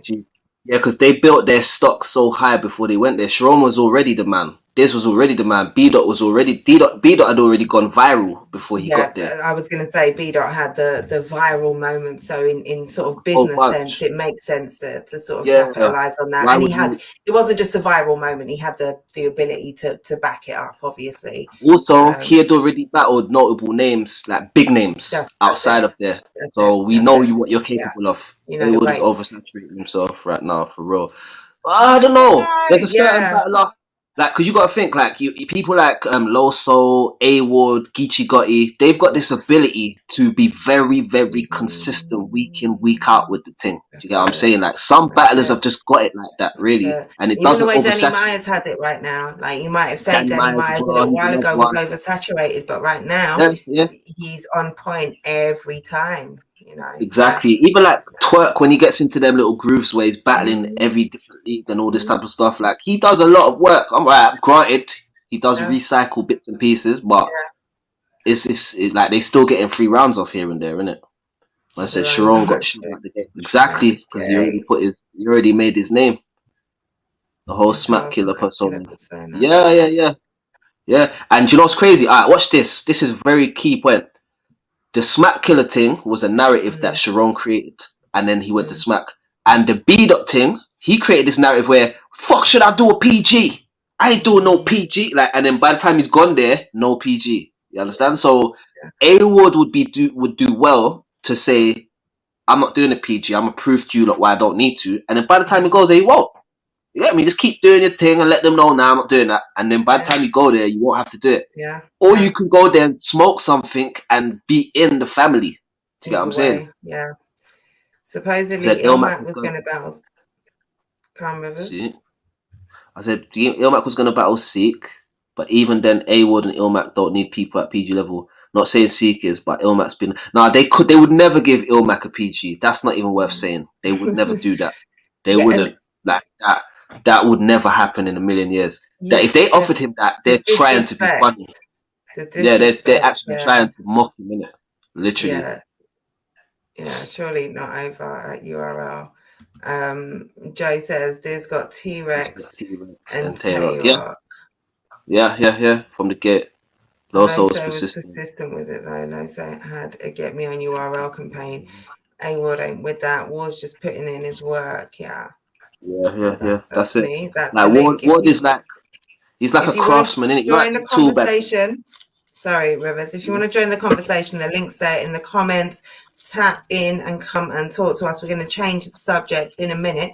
We're just scrolling through these comments for now. Sorry, carry on. What's the next comment? Go on, Rivers.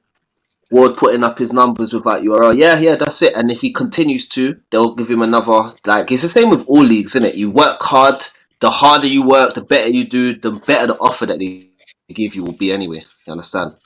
Hayward is battling twice on the card. He's battling Arsenal on, if I'm not mistaken. Oh yeah, that's a fail. That's when you're a bit thirsty. Like, you need to just chill.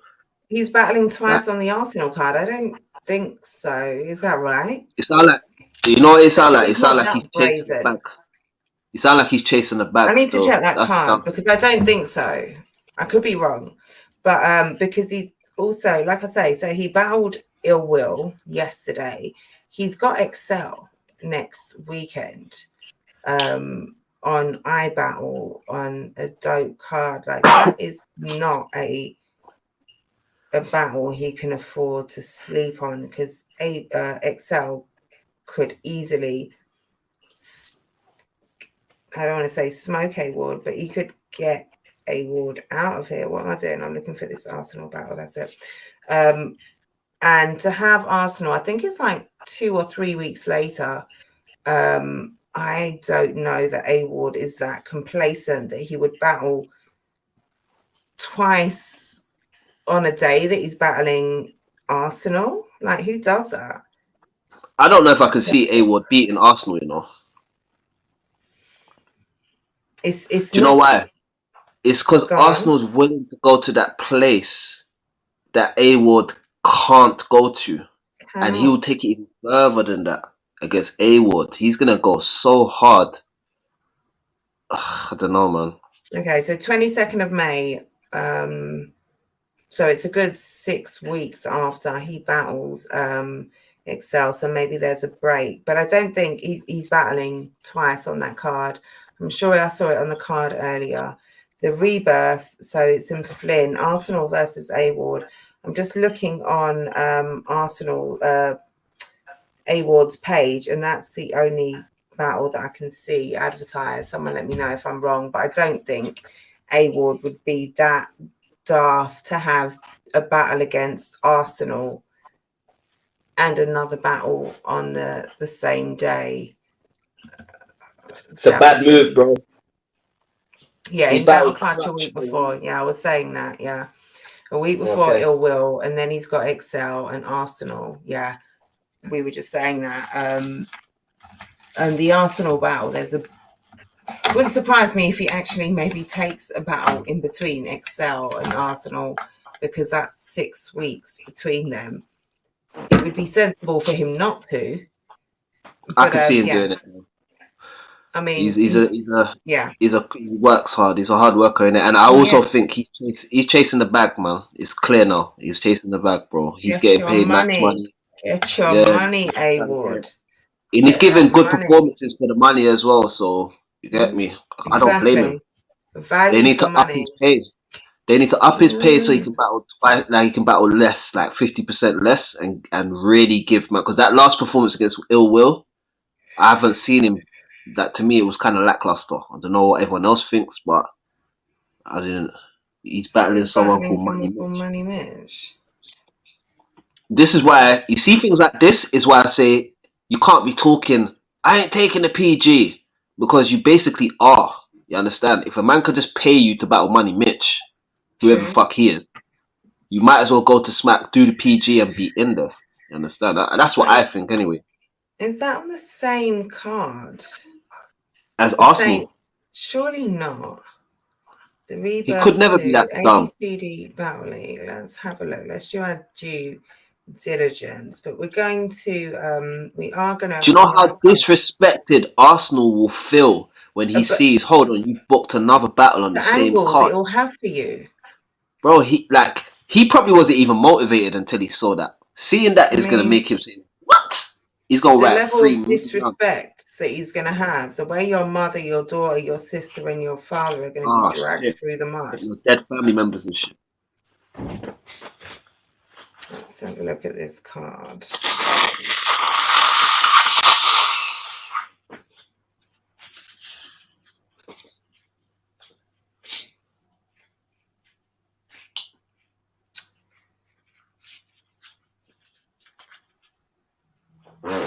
Okay, sorry, I'm just caught up with doing my due diligence. Well, I'm on Verse Tracker's Facebook.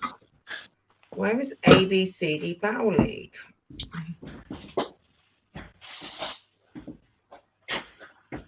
Let me see the card. Have you got a link, Troy? Have you got a link that you can put in the comments for me? Because I can't find.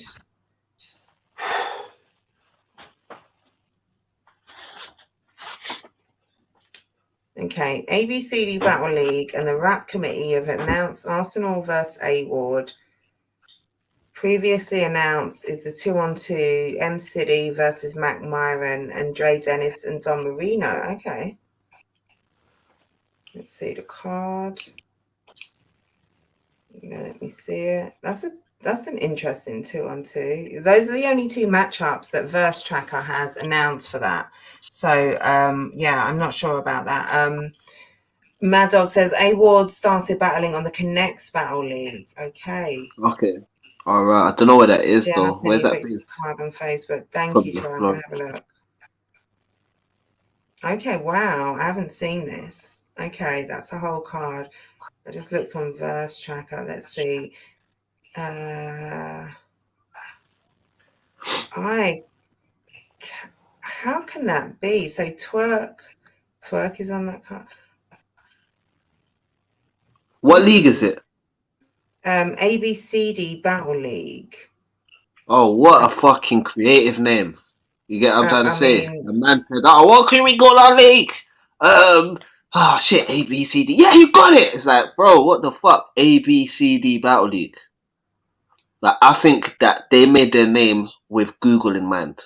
That's the only reason they're called that is because they're thinking some type of algorithm in it. That's literally why they got that name, for the search algorithm. That would make quite smart. Sense. It's quite smart still, I'm not gonna lie. But it's a dead name. I don't understand that. I cannot see. Wow, they haven't even got A Ward on the flyer. I don't understand. And if that's the case, if A Ward is battling twice on the same day when he's battling Arsenal, even if he has got 6 weeks in the run up, then I don't know. That's going to be difficult. But yeah, what say we wrap up this max out topic, move on from A Ward and possibly URL and what he's got coming up next. Yeah. Wrap it up. What were you transfixed by there? I just looked at the results. I saw the results, and my team won 2-1. You know, so I was just literally trying to see if I can see some little highlights. Secret. You get me? All good. Yeah. You know how we do it. Right. But yeah, I want to take things back to the UK, and where I want to take it to first actually is a conversation. Was it yesterday? Was it the day before? Was it today? When did you and Surfer talk on Instagram? You and Surfer? I think that was yesterday. Was that yesterday? Yeah. It was in the last few days, and you and him were having a conversation, and it was just, for me, it was such a productive conversation. Surfer was talking about coming outside, and you were talking about the current climate, talking about some of the things that maybe Surfer lacks in his armor that is essential for the current day. Surfer was saying, agreed, talking about how he can take on some of those elements. It was just a really productive conversation, and tuning in, I just thought I wanted to bring this up here on roast. Thank you, Caretaker, yesterday. Yeah. See, the caretaker knows, man. He's always in the building. He knows he's got the dates. He knows he's got the key for the side door. You know, he's got it all, man. Salute to Trey all the time. All right. Yeah. No, I really wanted to highlight that conversation as a sort of a really constructive one, and a highlighting of the obviously you and Surfer have history in the past. Battles maybe should have talked about happening. Like you've gone, you've gone at each other in the past, and this was two of our greats sort of exchanging information and skills and just showing a sort of unity that I had to have a lot of respect for. I'm not even sure what so much. That was it. That was the point that I wanted to make. I think, yeah, it was surely this is basic. Like it was simple. Like I said, it was the two of you having a conversation that seemed quite a natural one and a simple one.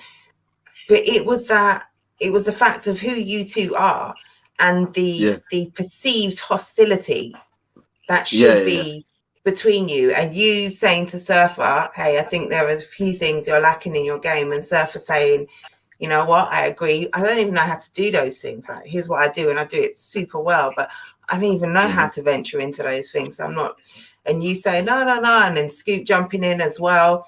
Like it was a really positive sort of conversation. And there are so many conversations that sort of get highlighted or that you'll see back and forth on your timeline. And that for me was one that wasn't at all like that.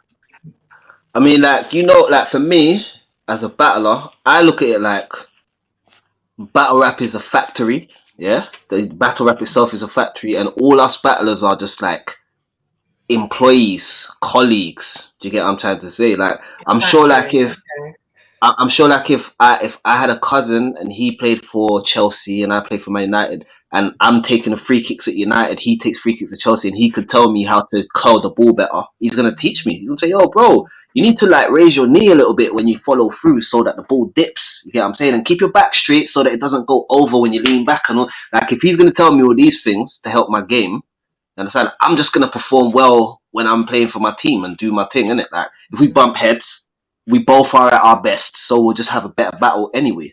You understand? But and 99% of the battles that you have are not going to be against him anyway. So it's just one battle. You know what I'm saying? But at the same time, it's not like information that is hidden. Like you could just watch battling and seeing people do it. You understand? Maybe if it's not something you think to do, you probably will never ever think, right, I can do that or I want to do that. But if someone says, nah, man, add that to your thing, you could do that.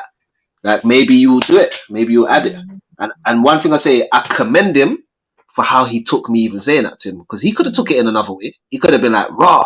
Absolutely. Well, don't tell me how to do my thing. I do my thing. But he said, raw, you're right. You know what I'm saying? Yeah. And I don't even know why I was compelled to say that to him while I was talking to him, but it's getting to a point where the thing's been closed down for so long, we're not even getting to see each other, that the kind of shield of battle rap rivalry and intensity that we hold in front of each other, it has to break down at certain points. It's been too long. You understand? So it's been too long. Hold on. It's been too long. It's been too long. It's been way too long. Since we had yeah. Oh, you come back home now, yeah? You want to come home now? Yeah, you dirty stop out. You dirty stop out. Yeah, where you been? Your dinner's in the dog room, boy. This is what I'm saying, bro. That's all 2 weeks, 3 weeks worth of dinners that you missed on, bro. You get me? Bro, I'm going to come back. I'm going to disappear again, bro. I ain't going to lie. Yeah. Fam, listen, don't Jen, I had enough of you last night.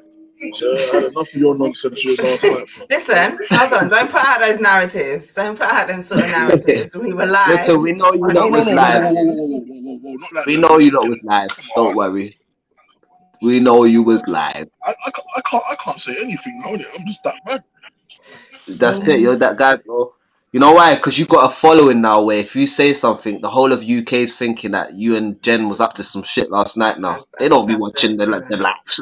You get me? Like, I don't know. That is funny. That is I'm too telling funny. you, though. Yeah. No, just listening to what you were saying about I think you were talking about obviously when we were talking to Surfer, innit? Oh, yeah. Do you know what it is with that conversation, yeah? It's like, okay, put it like this, yeah. See battle rap, right? How would I put it? The way we see battle rap, we love punchlines, we love all of that. But the core basis of the game is to attack your opponent. Yeah? That is the core synopsis of the game. It's I need to destroy this person in front of me. Now, one thing I learned is you can have all the fancy punchlines in the world, but if they can be said to anybody, 9 times out of 10, they're not going to win the battle. Yeah? Because unless you're battling Nitty, this is the reason why certain people don't get themselves on what you call Mount Rushmore. Because, for example, Nitty's the best puncher I've seen. But I personally believe certain people would destroy him just based on the fact that they know how to angle better than he can. And it's like I don't even like to use the word angle, yeah, because it makes it too technical. I was saying as a surfer, you think too much about it when you say the word angle. It's just attacking your opponent. Simple as that. Being direct. It's like, being direct, because I feel like Rivers and Tony always said to me, if you can make random punchlines out of nothing, imagine what you can do with information.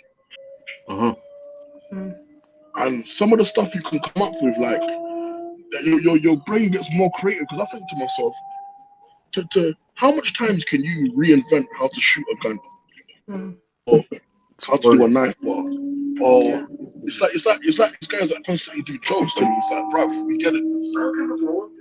And also, how many times can you do that repetitively in the same battle? Once you've killed me 7 times, I'm dead now. Say something else. My mother, please, for the love of God. It's borderline necrophilia at this point. Yeah, I'm saying, like, I'm gone. Mad Dog says, so many gems dropped in that convo with Rivers, Surf, and Scoop. Facts. Troy says, I took the advice on board too. It's helping me working on what I want to do in my battle. Troy, I need to hear more about this battle. If there was any advice I would give someone there, it's just based on your style, innit? If you say that you're a puncher or whatever, a schemer or any kind of writer, all you need to do is take whatever information, it's like doing homework, and say, what punchlines can I make out of this? If you can make a punchline out of a gun or make a punchline out of this, it's like, what punchlines can I make out of this piece of information? Like, my thing is, you're making your opponent the source of your punches. Your opponent is the reference point. Your opponent is the theme of your round. You get what I'm saying? It's about them. It's not about nothing else. It's not about how the cult white that it stormed Capitol building. That was a sit line, by the way. But it's about and that works if you're that cult guy. If you get what I'm saying, like. So it's just about who are they and how can I use things about them to destroy them, literally. Like, so. Yeah, and even that's A-Ward not being able to drop a coke bar himself, but being able to sort of take that. I think those guys do that well as well, especially the Christian battlers, and some do it better than others, where they can't say certain things, so you have to think, shit, this would be really cool if I could say this. How can I flip it? And there's a fine line there. But that, when he's doing the impression, when so much of that there is working, and then he's got a coat so white, storm the Capitol building. That's super creative and direct. Yeah. I feel like what happened as well, right? And obviously Rivers can vouch for the show. You see when you take away certain, what I call, like, comfortable factors, like, for example, someone like A-Ward, he's limited in what he can say about it, because all that forces you to do is be more creative. Because what will happen is, all right, cool, I can't say this now, but I can say this. It's like, for example, when we was gifted a gap, anything goes. Your reception's really bad, Scoop. I'll swear. Yeah. Oh man. Hold on 1 second. It looks a little clearer now. It looks a little clearer now. Yeah, it's better now. Sorry. I was saying, All right. when it was gifted a gab, so on and so forth, all rules apply. We can say what we want, do what we want. We could rap how we wanted. Yeah. But we knew that when we went to say Don't Fluff, and after any battler that was considered hood or whatever, it was, we don't want to hear 3 rounds of that, So it really forced us to switch up, so to say. But instead of looking at it like a disadvantage, we look at it like, all right, cool, I learn a new skill. Yeah. How can I be more creative then? If I can't kill you with that, let me see how I can kill you with the other thing. Yeah. You know what I mean? And I feel like a lot of battle rappers will fall short, because they only know how to cater to one kind of crowd. Yeah. It's like, for example, you gotta know that you can still be yourself, but versatility is a very good thing. So, for example, I learned when I went to battle Bobby that that man was never gonna let me win. Yeah, if I did not go in there and break him down, they were never gonna let me win. No, simple as that. Because they like him a lot more than me. No disrespect, he can say whatever. I say to them like, so like you see that Angles, to me, Angles is like the thing that ties who you are into your battle that can make you accessible. Rivers, can I just say, Scoop, I'm gonna cut you off because the lady in the background, it's too loud. It's all like I'm struggling to hear you or Rivers over the beats and then the announcements, and it's just, if anyone's listening equally in headphones, shout man when you get off the train, bro. Yeah, do that. Yeah, I'll shout yours. No worries. Thank you, Scoop. Cool. No problem. And not like I'm listening in earphones, and if anyone else is listening in earphones, you can hear the background. So much louder than you can hear the speaker, and it doesn't give for a pleasant listening experience. But that, no, I didn't mean to cut the conversation because it's an important one, and I kind of veered it a little bit. But where I was trying to sort of take it is on that building, that sort of that camaraderie behind the scenes, and that supporting and boosting each other, even when it looks like I said, you and Surfer, by all appearances, although that was then, there should be, or there could be, a certain level of hostility, especially when it comes to you two talking about each other's flaws or strengths or how you do what you do. There was a real sort of, exchange of ideas and information that is essential for progress and for growth 100%. And for uplifting and boosting and talking about capitalizing on that. I had an experience today which kind of jarred me somewhat. It was very unexpected, where it was sort of in the other direction, and it really threw me. I didn't see the building and the growth and the positivity in it. And when I've got sort of things like this to reflect on, where I'm seeing two guys who publicly might want to go at each other, doing the exact opposite in the name of progress and sort of uplifting everything and everyone, it just makes it even more bizarre. And at the end of the day, the nature of the sport is very competitive by nature, but at the same time, you got to think now, it's getting to a point now where it's coming to almost like a decade where I've been around certain people more than other people in my life. It's deeper than just, these are just man from battle rap. I see man and speak to man and communicate with people so regular that it's like, why would I not want to see everyone around me progressing and doing well and doing better? Yeah. I'll fuck whoever comes in front of me up, but I'm saying I still want you to do well outside of that. You know what I mean? I'm that guy, knock you the fuck out, and then when you wake up, you'll be at home tucked in your own bed. with like an ice pack and everything, and I'll be downstairs making you a cup of tea. So yeah, when we had a good scrap, man, I knocked you out, but we good. You understand? That's what I'm on. So I want to see everybody flourish and go forward.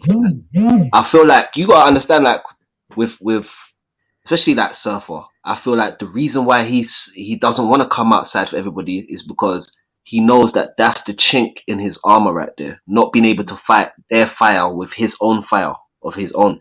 It's almost like not using angles makes it feel like you're always the one with the problem and there's nothing wrong with them. You know what I'm saying? But everyone's got flaws, bro. You know what I'm saying? Everyone's got flaws that you can dig into. And if you're not willing to, then they'll dig into yours, innit? That's how I came up. I came up knowing, you get me, you have to go in, like, otherwise you're going to leave the door open for them to get on your neck. And then how's that going to look? At least if you both got on each other's neck, you can appreciate. To me, that's the reason why after a battle, I'll be like, big up, bro. Because we both just gave each other the real truth of how we feel to a certain extent. Obviously, some people make shit up, but you can be around people for decades of your life and never know how they feel about you on a bad day. You understand? Battle rap gives you that immediately with somebody. So now your relationship with them from this point on, they can't ever say anything worse to you than what they already started. That's the impression they started with. It's like, you ever heard that joke about the guy that says when you meet a girl, you slap her in the face, and then she says, "Why did you do that?" You say, "I'll never have to worry about her saying, you don't treat me like you used to." Do you get what I'm saying? Because that first day was the worst treatment she ever got. Obviously, I don't condone no, I know you don't. But I get the point. The metaphor, exactly. I get it. Battle rap is literally that. We see each other's worst things and say the worst things to each other straight away, and then afterwards, it's like there's nowhere worse to go from there. We can only go upwards. We can only be cool. You know what I mean? So that's I hear from so many battlers that you do get a camaraderie with someone after battling them, and a respect and an understanding of each other. Having spent the previous weeks or months literally waking up every day wanting to kill this person, wanting this person to come to harm. You go in the ring, you hash it all out, and then you've got this, this thing between you that now you can build on. And it's mad because you got to think of it. What instantly happens when you battle someone is instantly after they say time after the last bar of that battle, instantly you respect this man more than any of these other battlers you haven't battled. You understand? Instantly. Like, it just, there's nothing you could do about it. You have to. Even if you didn't want to, your spirit won't allow you not to. You will respect him more.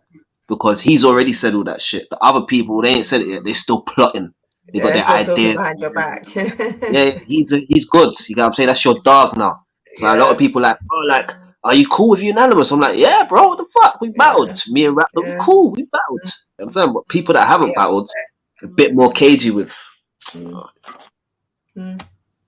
Bit more cagey with. So yeah, man. And I like to see it though. I like to see brothers, because I've always said this was my aspect back in the day, Jen. I'd say when you get a room full of like young man them, black, white, Asian, whatever, but you know what I mean, young man them, you get a room full of that, there is an inevitable conflict that will ensue. Now battle rap is controlled conflict. So now the anxiety that everyone feels that makes a conflict pop off isn't anxiety no more. It's more like anticipation of someone else's anxiety on the stage. Yeah, we're watching conflict. And say it's controlled conflict resolution. Yeah. It's not even conflict, it's conflict resolution, because rarely... It's both. It's both, and it's both, because you have conflicting ideas, but you're trying to resolve people's perception of his conflicting idea to a certain extent. So it's kind of both sides of the coin, but at the same time, that moment where the two guys are on the stage takes away the energy from the whole crowd of people that probably would have turned on each other at some point. But now you can invest it into them. I'm watching them out that way. You can watch them go to war safely. No one gets hurt. And and afterwards, at the end of it, when you see them at the end, do this, when you see them at the end do this, you learn something in that moment. Because as a guy in the crowd, I've been that guy in the crowd that have said, man could never talk to me like that. I will stamp on a man's face, yeah? Then I became a battler and realized the respect I felt for someone that just disrespected me afterward. And then I realized the effect me having respect for it had on the people in the crowd now. They were like, "Raw, yeah, man, he was hard though, bro. I get to him though." It's like, now you're respecting him. Before, fuck them man there, bro. Dickhead, who's he talking to? Now, even though he's talking like that, you've looked past that. You're seeing his skills and you're like, raw, I fuck with it. And this is what I think you gotta understand. UK, England, London especially, it's a completely different space to where, you know, like in America, New York, it's kind of normal and natural battle rap.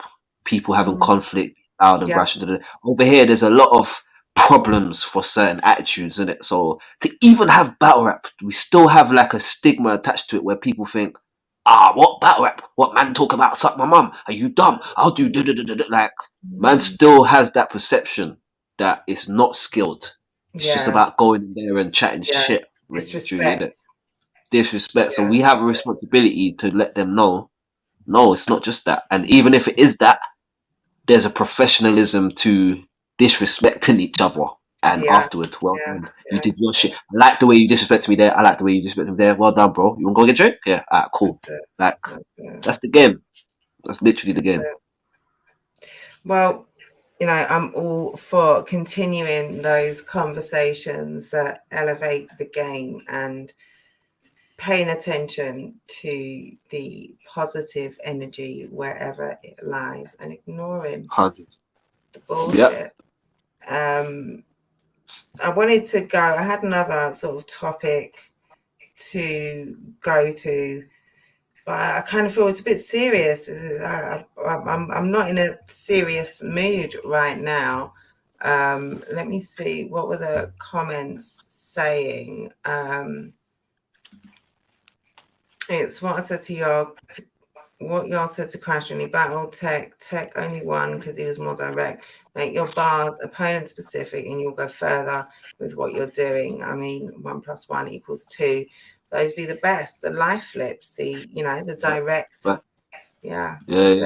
Personal punches. Moke found out the hard way why you gotta be direct. It's interesting you guys mentioned the need for a battler to be comfy.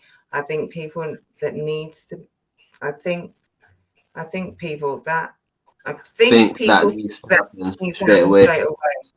I remember people's reaction to Dean's latest performance. Dean Ellison, as in he looked the most comfortable he'd ever had and hadn't. So I see the point.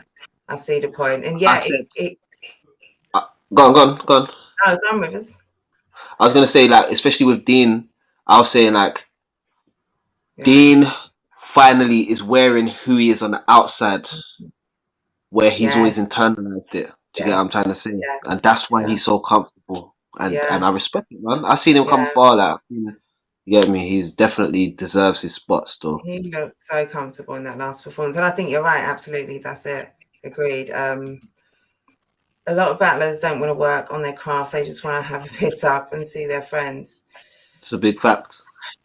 I mean, try. Mad Dog says, Rivers' transition from Gab to Don't Flop was fire against Quack. That was cold. Classic moment. Cold. Listen, any moment where you have enjoying himself in your battle is like historical, really, because there's so much battles where he's just standing there where it's like, oh, what the fuck is this? But I remember after that day, he went online and said, listen, that little event there today gave me the feel of the golden era of battle rap. Like, that's literally what he said online. Like, the whole event that day gave me he said, right, you got man that haven't even battled on our stage with the crowd just eating out of their hand. It was just crazy. Like, I was just like, he enjoyed what the fuck we did. It was a buzz though. It created a nice little moment and a nice little mood in the culture.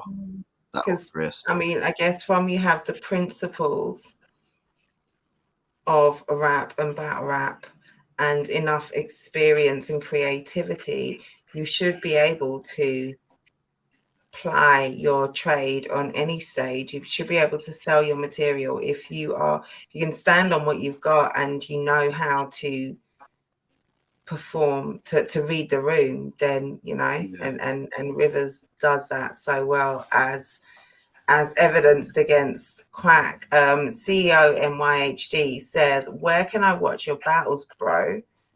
You can watch them on YouTube, on Gift of the Gab, YouTube Gift of the Gab, Premier Battles, Gift of the Gab, Don't Flop. No, it's not even on Don't Flop. I don't think I got anything on Don't Flop now. Hold on. There is a battle on Don't Flop. No, the Tony D battle. Me, Tony D. And that's on Don't Flop. Yeah, the 2-on-2 thing. Yeah. That's on there. Yeah, and that's it. I think UK BL, there's a battle on there as well. Rivers versus Villain. There's a few things about there, man. Some older stuff, some newer stuff. Verse tracker, or type in Rivers versus on YouTube. That's like, tap in and get to know and look out, because I'm sure he's got stuff coming up down the line in the future, perhaps, maybe. Go through Jen, talk your shit. I don't know what I was saying, but yeah, I agree. What's up, Jen? Shout out Omar, salute to you. I was there when you battled Quack. It was a dope event. Oh yeah, man. You know what it is? Fiddler's Elbow was like one of the GOAT event places for battle rap. So this has had so much mad shows. Salute to CEO NYHD, man. Yeah, big up to you. Always tuning in and that. Respect. For real. Yeah, so like I said, I don't really want to take it to the next topic. I was going to talk about fans and supporters, like taking your own topic that I'm just not interested in right now, to be frank. I just don't have the energy for it. But I'm more than happy to talk about something else. If anyone in the comments has got something, or Rivers, we can just chop it up about something else. What we got the Super Fight coming up this week. We've had announcements from Premier Battles. We talked about that last week, didn't we? Premier Battles announcements. Yeah. I think they dropped the whole card. Did we talk about the whole card last week? No, I don't think we did. I don't think they did. We talk about the whole thing? Let's have a look. I think we were just talking about the double impact and all of that last week. We didn't. No, and I don't know that they dropped the whole thing. Let's have a look at the card. Right. So, 5 days ago. From the bottom up to the top, we've got. Is it Crow or Crow? Crow. Crow. All right, it's Crow, isn't it? Because I'm sure I've heard a couple of people pronounce it Crow, and I'm like, oh shit, have I been saying the wrong thing? Jack Crow over at Don't Flop. It's always Crow. It's Patrick Crow, isn't it? Yeah, okay. But I'm sure I've heard a couple of people say Crow, and I'm like, shit, okay, I'm not in the know. Listen, I'm not gonna lie, yeah. To this day, yeah. It's like, depending which side of the bed I jump out of, I call Bowski or Bolski. Like, I haven't decided yet which one I'm going to stick to, but it's either one day it's Bolski, the other day it's Bowski, then it's Bolski. I don't know which one it is. I don't know. And we're good with that. So, oh shit, we're not good with that, because now I don't know what to say further up the card, but we'll get there. So, Crow versus Tidal, Suspense versus Henry, Enigma the Prophet versus Caps, Jester Black versus Amity, Boski / Bowski versus Yannick, Mackenzie versus Moke, Impact versus Lester, and Visual versus LSD. Okay. Strong. Do you know why I say strong? Because I'm thinking about the hunger that I know personally that a lot of these men on the card have got for this shit. You understand? Forget about names and forget about all of these flashy little things and ribbons and sparks flying and all of that. We're talking about the grit here. We're talking about the man that actually are chomping at the bit to get back out there and prove themselves on that stage. So this is why I say strong. Very, very strong. You know what I'm saying?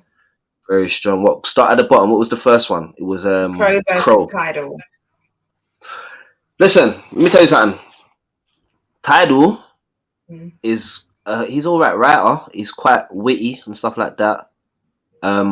He had this thing about him, this kind of timid thing that I got from him, where it's like I feel like unless you tap into some type of anger that you've got for someone stepping on your remote control car when you was young or something, my brother, you need to like bring something out of you to where people don't always look like they're kind of bullying you or something like that, innit? Now that's Tidal, but that's nothing to take away from Tidal. He's cool. Crow, on the other hand, is kind of built for this still. I'm not gonna lie. Like sometimes you just know when someone's got it in it, and Crow's got it still. He's actually got it. Like he's one of them ones. Yeah. So I feel like inexperienced, hasn't battled much. So we're gonna see him do certain things. He might make little mistakes, but his shit, once he tightens it up, he's gonna fuck up a lot of people out here. Yeah. He's got a natural aggression to him. He's smart. He has the artist lyrical sensibility about his writing. Plus, on top of everything, he's good friends with the champ. You understand? So if you're good friends with the champ, and you can say, "Yo, champ, man, I don't understand." The champ said, "Yo, this is how you do it, bro."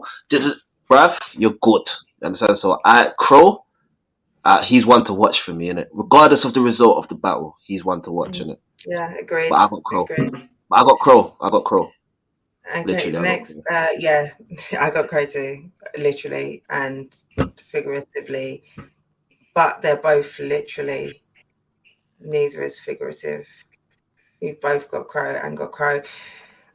Suspense versus Henry. Next, I don't know any of them. Okay, I'm not gonna. I don't want to disrespect them, so I'm gonna a have to just little skip. familiar with Suspense. I'm not at all familiar with Henry, so I don't want to speak on that battle. Suspense lost to Jester though, innit? The Jester battled him before. Yes.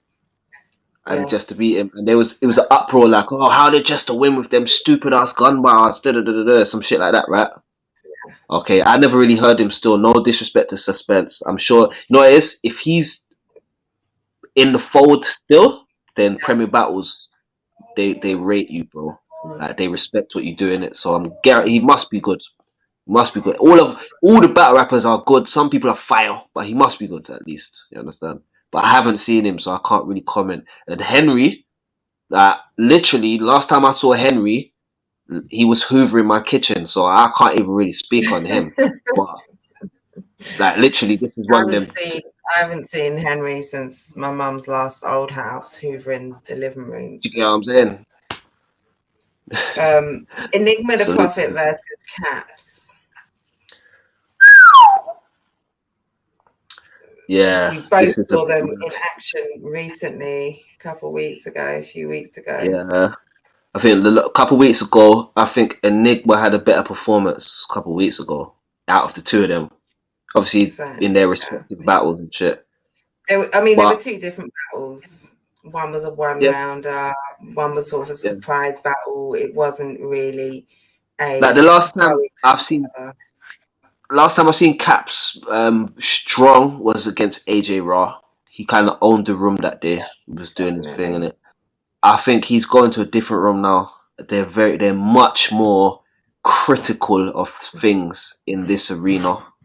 So I think if Caps can tighten up everything, make sure there's no kind of you don't cut no corners, there's no loose ends, everything's tied in a neat, delicate little bow, yeah, clean and tidy, and everything's nicely shaped up, you will do well up there because you've already got a certain confidence that Enigma hasn't really built yet in his stage. But Enigma's got the experience of battling up there and what they want and what works and what didn't work for him last time and what he needs to put right. So 100%, based on that, I'm saying, and Caps is my brother, but I'm saying if Enigma could edge it out and win it because of his experience up there, but Caps has got everything it takes to win there. He's just got to put it all together right and make sure that it's on point. He's just not been on that stage before, whereas Enigma has the experience. He's got to go up there. He could adapt. Yeah, he's got to adapt. Can he adapt? That's it. We don't know. It's going to be hard for him because it's hard for the man them that are coming from a certain environment on them stages. It's almost like we're starting from lower down on the escalators or some shit. Like we've got to walk up further or some shit like this. I don't know what it is, innit? this is why I say for Caps, it's going to be more of a uphill struggle. But get that struggle out the way, do your numbers, and just continue to work, bro. You understand? That's it. People need to know that you've got something to give, and you get me? It's about more than this battle is the gateway to all the others. So like, play the game, not the occasion. Do well. Play the game, not the occasion. That is it. Next up on the card, Jester Black versus Amity. Young Jester. Amity's a vet, bro. He's seasoned. He's hella seasoned. He's super seasoned. Amity's like a whole spice rack, seasoned up in terms of skills. Like, he can do everything. Like, there's nothing he can't do out there. Different stages. Yeah. He's been doing it. Yeah. He knows. Been doing it. Yeah. Has he been? He hasn't been on Prem before, has he? Am I getting that wrong? Has he been on Prem before? I don't think he has. No. Like, I'll be honest with you. For me, and this is just me being honest, I would have rather see Jester versus Moke and Amity versus Mackenzie, because I think Amity is of a certain degree. He's of a certain degree where he would be much more of a problem. You understand? Yeah. He was a problem for Moke. Like, do you get what I'm saying? So if he was a big problem for Moke, he's gonna like, bro. Like I say, but with Amity, I think a lot of people sleep on him because his performances are on certain smaller leagues and haven't been highlighted. And when he's gone on bigger leagues, it's that same old, but you know, these hood guys are so they don't really put much faith in man, and they want to give man funny little names and that, and it makes a guy fall back. So where you would have smoked that small name and then moved on and it's like, nah, fuck all that. I could get a bigger name elsewhere. Why am I staying here? Kind of thing, innit? So, but I'm glad he's got this opportunity. Like, this is gonna be mad. He's about to go out there and do his numbers still. And Jester, last performance on Premier Battles wasn't his best showing. So, and he couldn't make it to his last battle. So he's had a lot of time. Yeah, a lot of time building, so he's meant to go there and it's the same thing like the Enigma and the Caps thing. You're experienced here, your opponent isn't. The problem is your opponent is experienced in general, so it will take quicker for him to adapt. Give him a little minute and he will adapt. And Amity's experienced in a lot of leagues anyway. He's not like Caps, where Caps battled for the home leagues and the Mandem, and he's built his rep on the blocks, you get what I'm saying? But Amity has travelled a little bit. He's gone here, he's gone to that league, this league, rare. Amity was already travelling before he even come to Gab. Like, we was watching Amity online. Like, oh shit, Amity's doing bits. We need people like him on our league, kind of thing. And eventually we linked up with him. So yeah, man. I got Amity in this one still. I feel like Amity's experience will carry him through. And his experience is a travelled experience as well. So I think he's got it. Yeah, for real. But I think Jester's gonna show some shit though. Yeah, Jester's. I think that's it. Jester's gonna come ready to, silence the detractors. He's had a lot said about him and no opportunity to sort of, come and battle and silence his critics. So I think he's going to be keen to do that. Next up, Boski Bowski versus Yanith.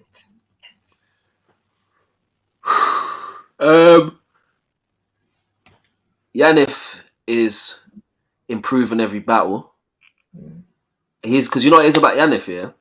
Yanith is like an enthusiastic guy. Like, he's so enthusiastic. So say like if he's passionate about something, he's gonna keep working until he gets it right or gets good at it. Like, he's really that guy and enjoying and everything in it. Like, he just resonates that kind of that kind of childlike enthusiasm. Like, I'll fucking do it. Yeah, fucking hell, I'll do it. Like, he's that guy in it. Like, I love Yanith in it. But Bowski is like the old season.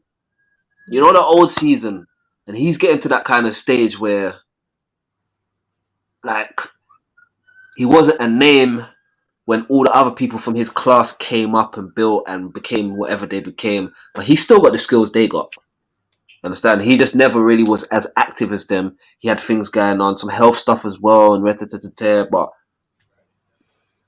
I feel like the conversation between these two Manchester guys can be very, very crazy in a way that, like, as I said before, I think we spoke about this one. I said this one here is for Manchester, innit? Like, this one here is their battle. We Like, did speak about this. Sorry, I'm not bored. yeah, no, I hear you, bro. It's catching. I've been like, it's, remember we're like 2.5 in now of sitting in the same spot. Yeah, so it's getting a bit deep, but yeah. So this one here to wrap up. This is for Manchester. I couldn't even really say which way it goes, but the experience lies with Bowski. So I say Bowski edges out Yannick, but Yannick is the new blood, so he could just surprise us. New blood always has the chance to surprise us. That's the difference. Always. At any moment they can just step up. Reached their full potential. That's it. Exactly. That's it. Exactly. Absolutely. Yeah. Next up, Mackenzie versus Moke. So you just touched on this momentarily. Yeah. And we spoke about this last week as well, so we don't have to go into this one in detail. Yeah, and in fact, I think we spoke about the rest of the card. So Mackenzie versus Moke, Impact versus Leicester, and Visual versus LSC. And I think those were all announced last week, so we can touch on them all briefly if you want to say anything about. What was the other one? Impact Leicester versus Leicester, and Visual versus LSC, who we spoke about earlier. So Impact Leicester, it's like a theme is rising here. You got veterans making their first appearance on the league against people that have been on the league and have built their kind of reputation a little bit. But the veterans that are coming are very experienced. And now, so we have Caps. He's experienced, yeah? Above Enigma to a certain extent, but not as travelled. Then we go up one. And then we got... Who was the other one? The other Just the Black versus Amity. Then we got Amity. So he was the one where he's got experience, but he's a bit more travelled. Then we go all the way to the top now, where we're talking about Impact. Now, all three of these vets haven't been on the league before, and they're all different levels of vet, but Impact is the highest grade of all of them vets, where he's actually not just travelled league for league, he's travelled city for city. He's travelled country for country. He's battled international for international. RIP Tech 9, but he's the only one of us that will ever have Tech 9 on his resume. Do you get what I'm trying to say? Like, Impact has done everything. Everything. There's a whole bunch of levels to this shit, and he is way up there with it. Do you understand? So, yeah, he's gonna teach a lot of people a lot of things when on that event still. And then when it comes to Visual, I don't really know much about Visual still. I haven't seen much Visual. I know Visual is been on the academy, has he? He has been on the academy, right? But yeah, not to say that he's sleep inducing, but yeah, no. I just say this, yeah. I just think no one's gonna beat the LS Dean that I lost. So that's the best way I can say. Yeah. No one's gonna beat the LS Dean. So there's an argument for saying that he possibly could have edged Bizzle. Do you get what I'm trying to say? There's an argument for that. It was a strong performance. Like, it really was. It wasn't an easy win for Bizzo at all. No. LS Dean, yeah, they're in his bag, comfortable.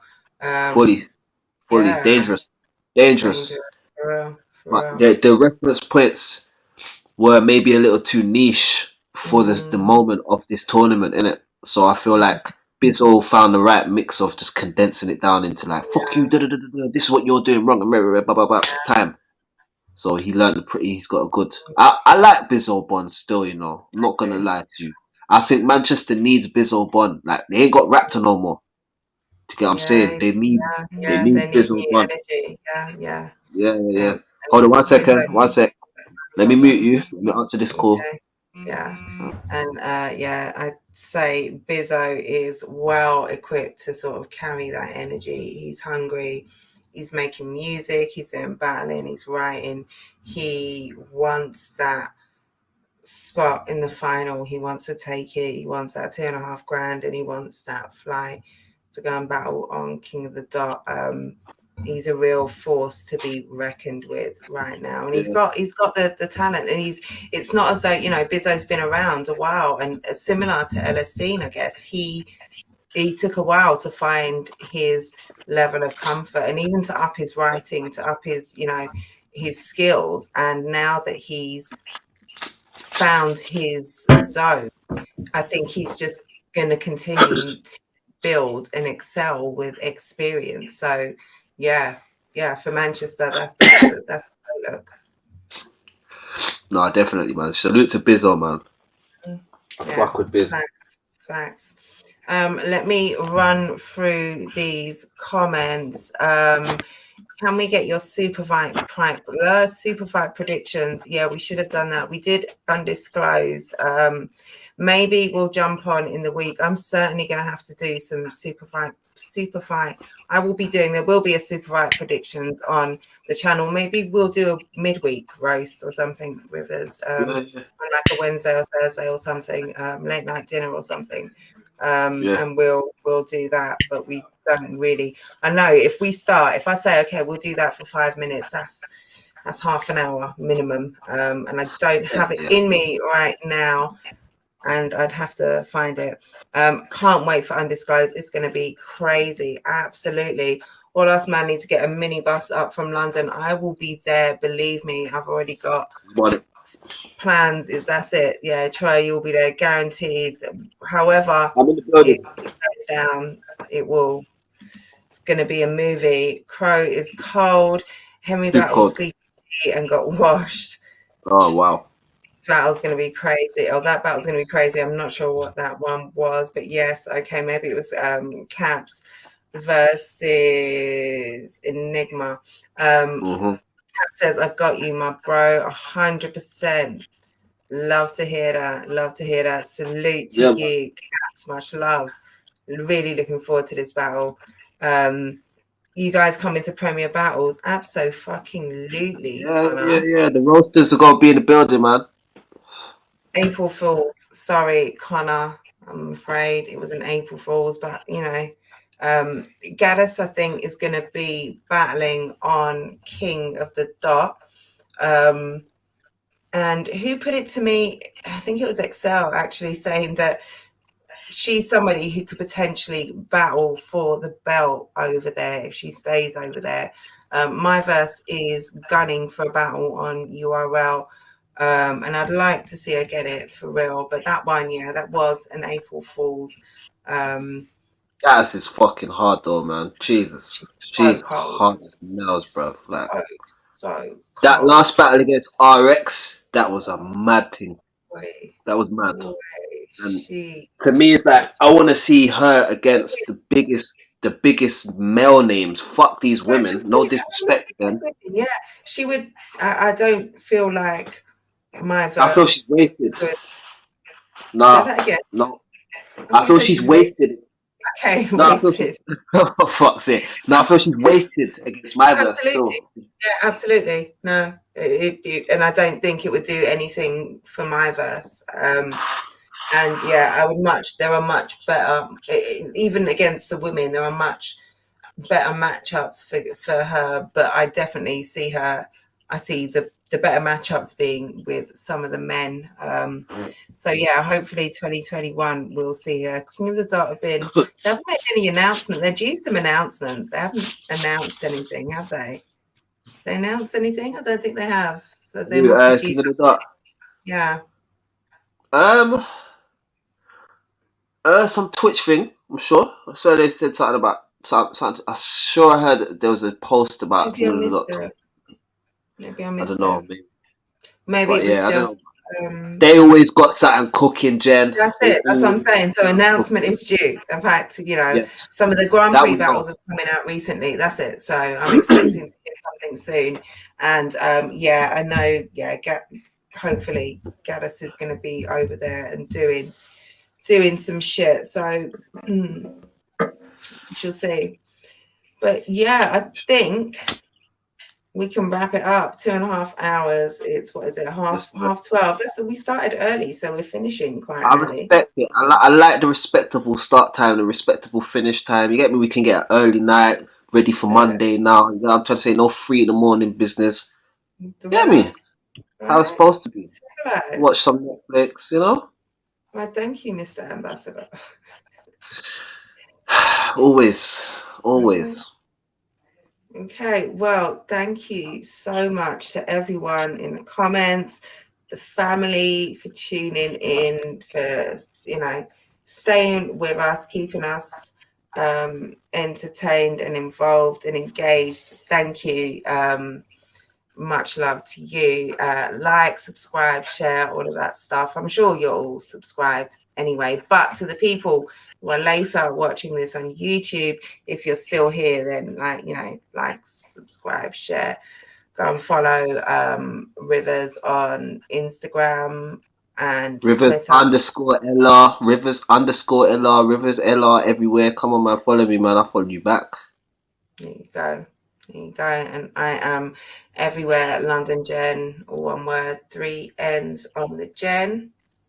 And toi. Salute, COMYHD. Stay safe, and to you too. Thank you so much for tuning in. And so we'll be back definitely next Sunday as scheduled for Sunday Roast, but probably also midweek for a super fight prediction. Therefore. And good night. Stay safe, as CEO MYHD says. We out.